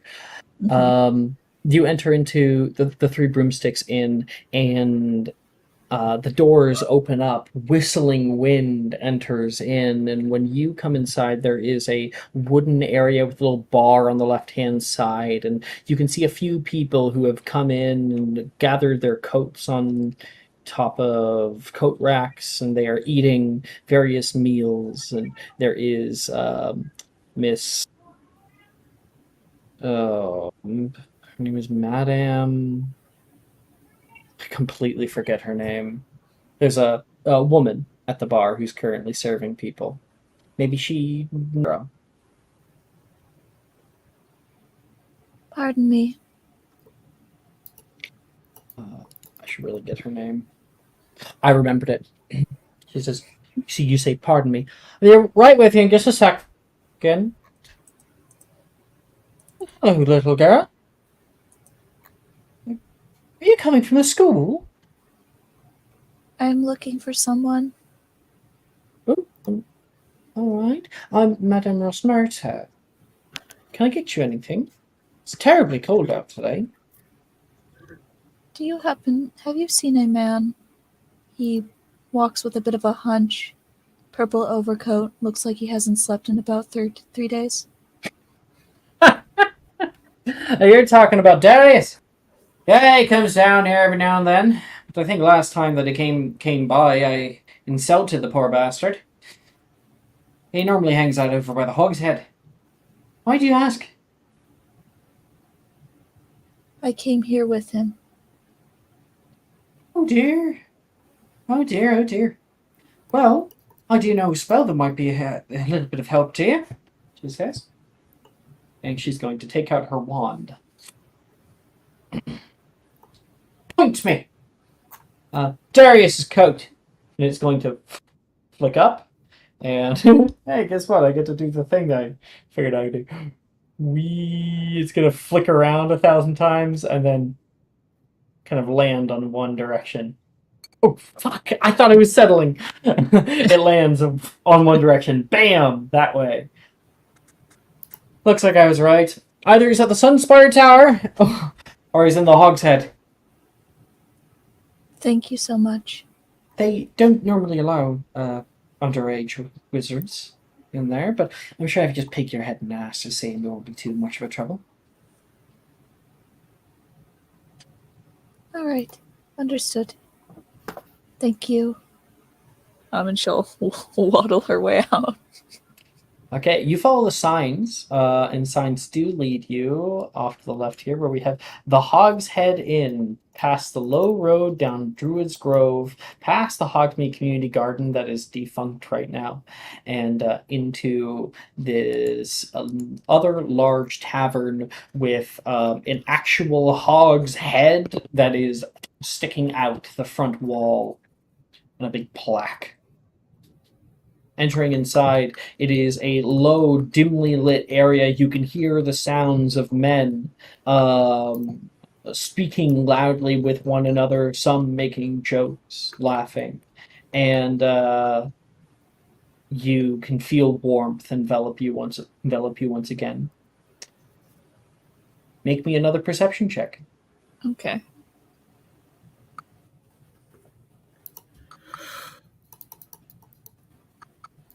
Unnatural 20. Okay. You immediately see him. He's sitting down at the a kind of the right-hand side of the bar, more in a place where is right at the bar, so on a bar stool, but away from the main thoroughfare. He seems like he has his own little private area, and he just like has nodded toward the barkeep, and they have served him and walked away. He swishes around amber liquid in a glass, takes a drink, puts it down. He's alone.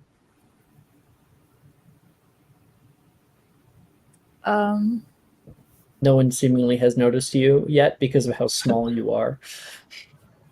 Yeah, she's a little itty bitty. She kind of like pulls her hood up, like over her still, and like is gonna try to nonchalantly make her way over. Totally. Like, I am simply just a very small woman. Make me a stealth check. Okay, You're thank just God. a babushka. Yes. No. That's a 7. A 7. All right, that'll come in play later. But you I are probably able to. look a little that'll bit come in more play like a later. child. You enter in, and you're able to sit yourself down next to him if you want. Mhm. Okay. He doesn't notice you at first, and then like looks at you, looks over at the barkeep, like there is a child next to me. He like looks around. Can I help you? Did you come in here with your parents?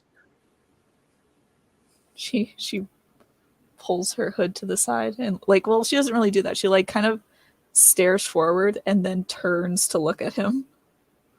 Morgan, what are you doing here? Hello. Hello, what are you doing? This is not a place for children. He's going to like look at his drink and like push it to the side. I don't understand. They don't allow anyone in here under 17. How did you get in? I used the door. I perhaps should clarify. How did you get here? Did you follow me? Yes.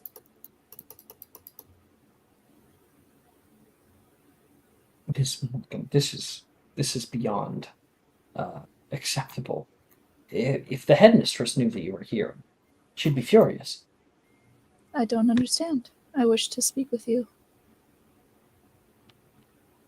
Are you aware that you could make appointments with the faculty members? You have a strict closed door policy, I heard. Except for appointments. You can't just walk in. You can hear, still nursing on your drink there, mate? Wait, no, sorry, it would be a more grizzled voice. Still nursing on your drink there, Derry? Yes. Who's the little one? Hello, I didn't see you come in. Oh, this is a student of mine.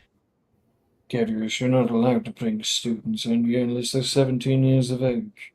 He says, she followed me here. It's just a mistake.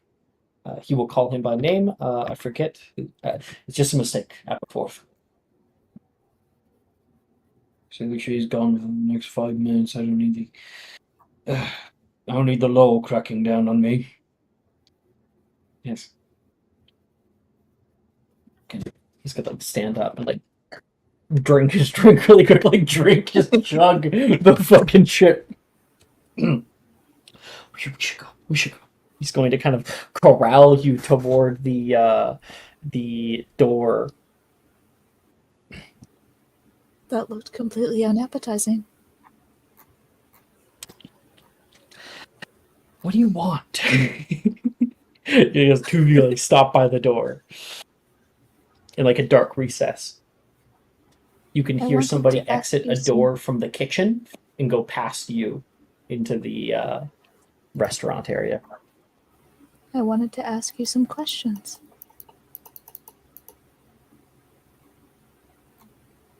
You are really an odd child. You know that? She like has, I think for the first time, her eyebrows kind of furrow at hearing that. I keep hearing that from everyone. Not Perhaps they have a entirely point. sure what I'm doing wrong. And just ask your questions. You know about my last name, don't you?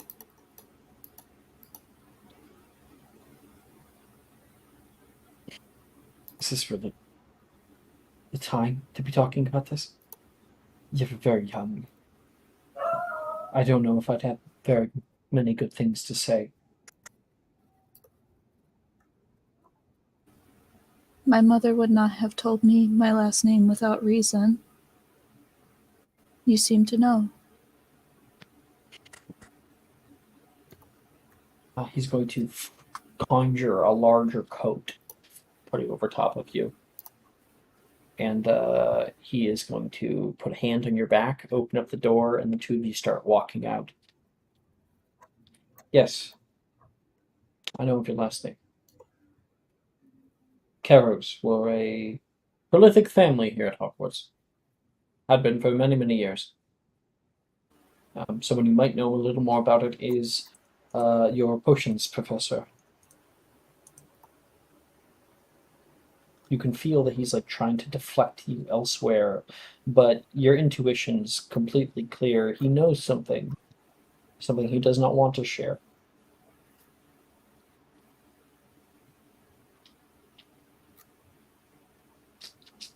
Professor, I came out here searching for something. I know that you know something, but you're not telling me. He walks up Druid's Grove to the intersection of the low road, and he like takes a big breath and turns around, touches his eyes there.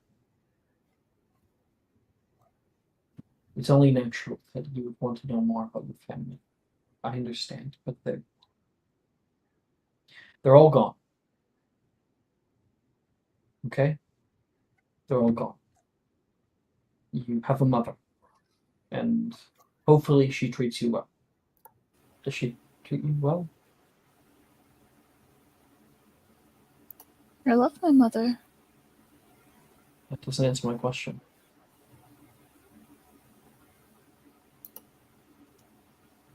I think so. It's hard to know. I don't have a basis for that. It's probably best to stick with it. Going out looking for ghosts isn't going to help you. It's not going to help anybody. Were they terrible?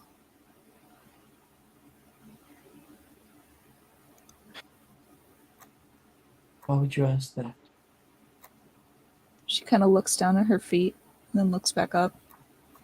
My mother doesn't have a last name, so I was never given a last name. She didn't want me to come to Hogwarts. She doesn't like wizards. I don't entirely blame her. She told me my last name out of spite, I think. Or maybe just so I would have something to hunt. I am no stranger to the darker parts of this world. I grew up with them. They are part of me. So the fact that you are not telling me means they must have done something terrible. If I help you, will you agree never to speak of this again with me?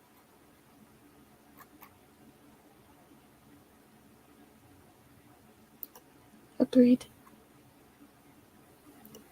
He looks back to where you guys came. Follow me. And he goes the other way. You travel up the stairs, past the low road, past J. Pippin's potions, around Charmweaver's Bend, past Pottage's Cauldron Shop, and then past ELM Coffin Makers. Over the bridge, the river is entirely frozen over. And there's a large gated path that rises up on the hill. Come on, it's not too far. He walks you up and steps into Hogsmeade Cemetery. I think their plot is over here. You can see a section of the cemetery itself. Rows and rows and rows of white stone that has been carved with old names, some destroyed, some overgrown with dead vines this time of year. And there is a section of the plot that has been cordoned off with another metal fence. There's a few of those, actually. Pureblood families. In the center of the cordoned off area, there is a tomb that rises high above all the rest. It has the image of a snake that sits with its fangs open up at the precipice of the tomb's roof. You guys get to the gate. There we are. You can see the metal has been twisted to form the word Kevin. This is your legacy. Oh, what would be left of it? People who came before you. Now, you can't see a whole lot from the other side of the gate, but you can tell it's not Dildero's intent to go any further. Is the gate locked? Yes. Aloha Mora. Morgan! Click, click. You have it locked in? Mhm. Clunk! The lock drops off. Morgan! And you, move past the I gate. walk in. Mm-hmm. He's, at the gate, and he, takes, maybe half a step in. Get back here. We did not agree on this. You said that you would help me, and then afterward you would not speak on it longer. And then she continues to move forward. Morgan! He will not enter. He's there's some kind of mental block. He is not entering this area. You step through the tombstones and see plenty of different names. Second.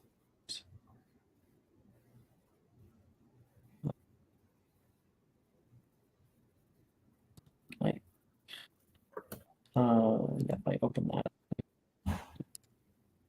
Here we are, yes.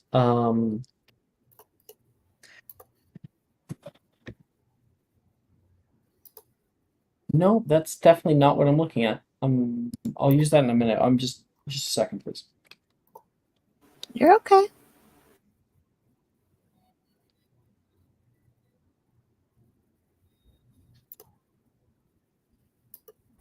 Yeah, that's much better. Okay. You can. Oh, what? This isn't that. Oh, there's one person on it. Whatever. You can see a few different names that are intermingled around. Make me a investigation check. Okay. Oh, I don't have proficiency in that. That sucks.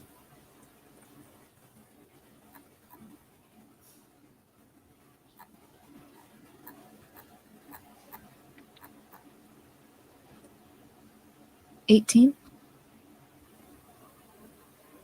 Okay.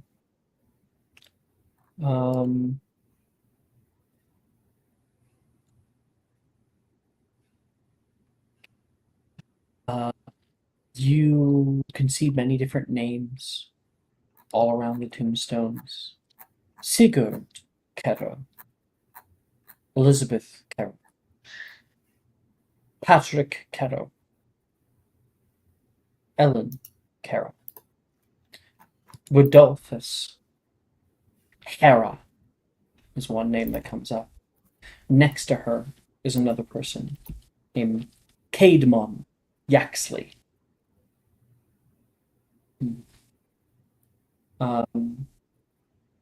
And you can see that main crypt that stands in the middle of it.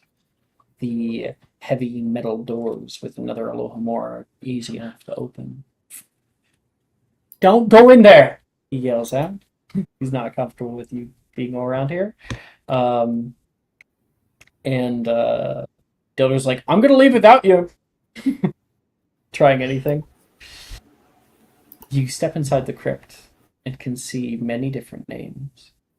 You see Alexia Crouch, Rodolphus Lestrange, Timaeus Shafiq, Casper Kara, and there is 2 large coffins that are side by side, seemingly the newest additions to this crypt, that are named Amicus and Electo Kara.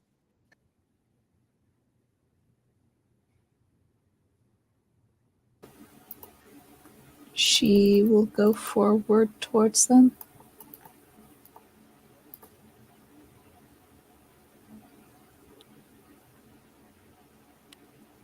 And just kind of stare.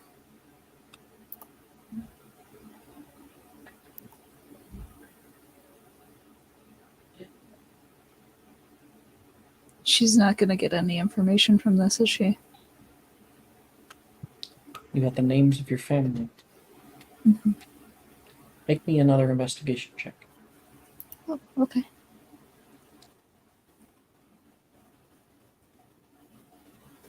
An unnatural 20.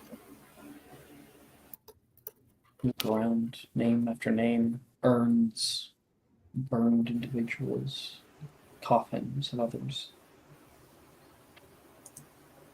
No information about what they were like, who they were, what were their values. There's one. You, looking around, your gaze is caught by something up. And you see on the ceiling a great snake coiling through and creating the depiction of a family tree. All of the generations of Caro in their place and in their time, dated up to present day. Except you're not on it.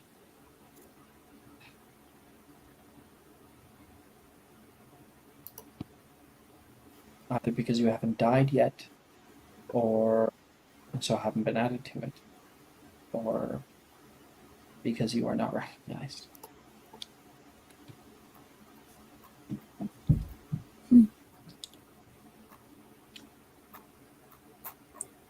She's going to turn and then walk out, I think, after this.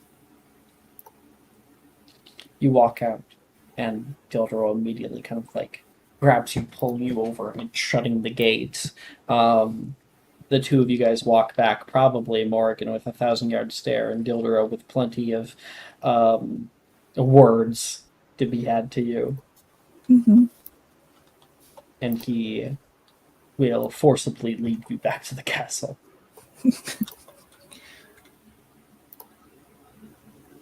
With one final look back at the crypt, we finish off our first year.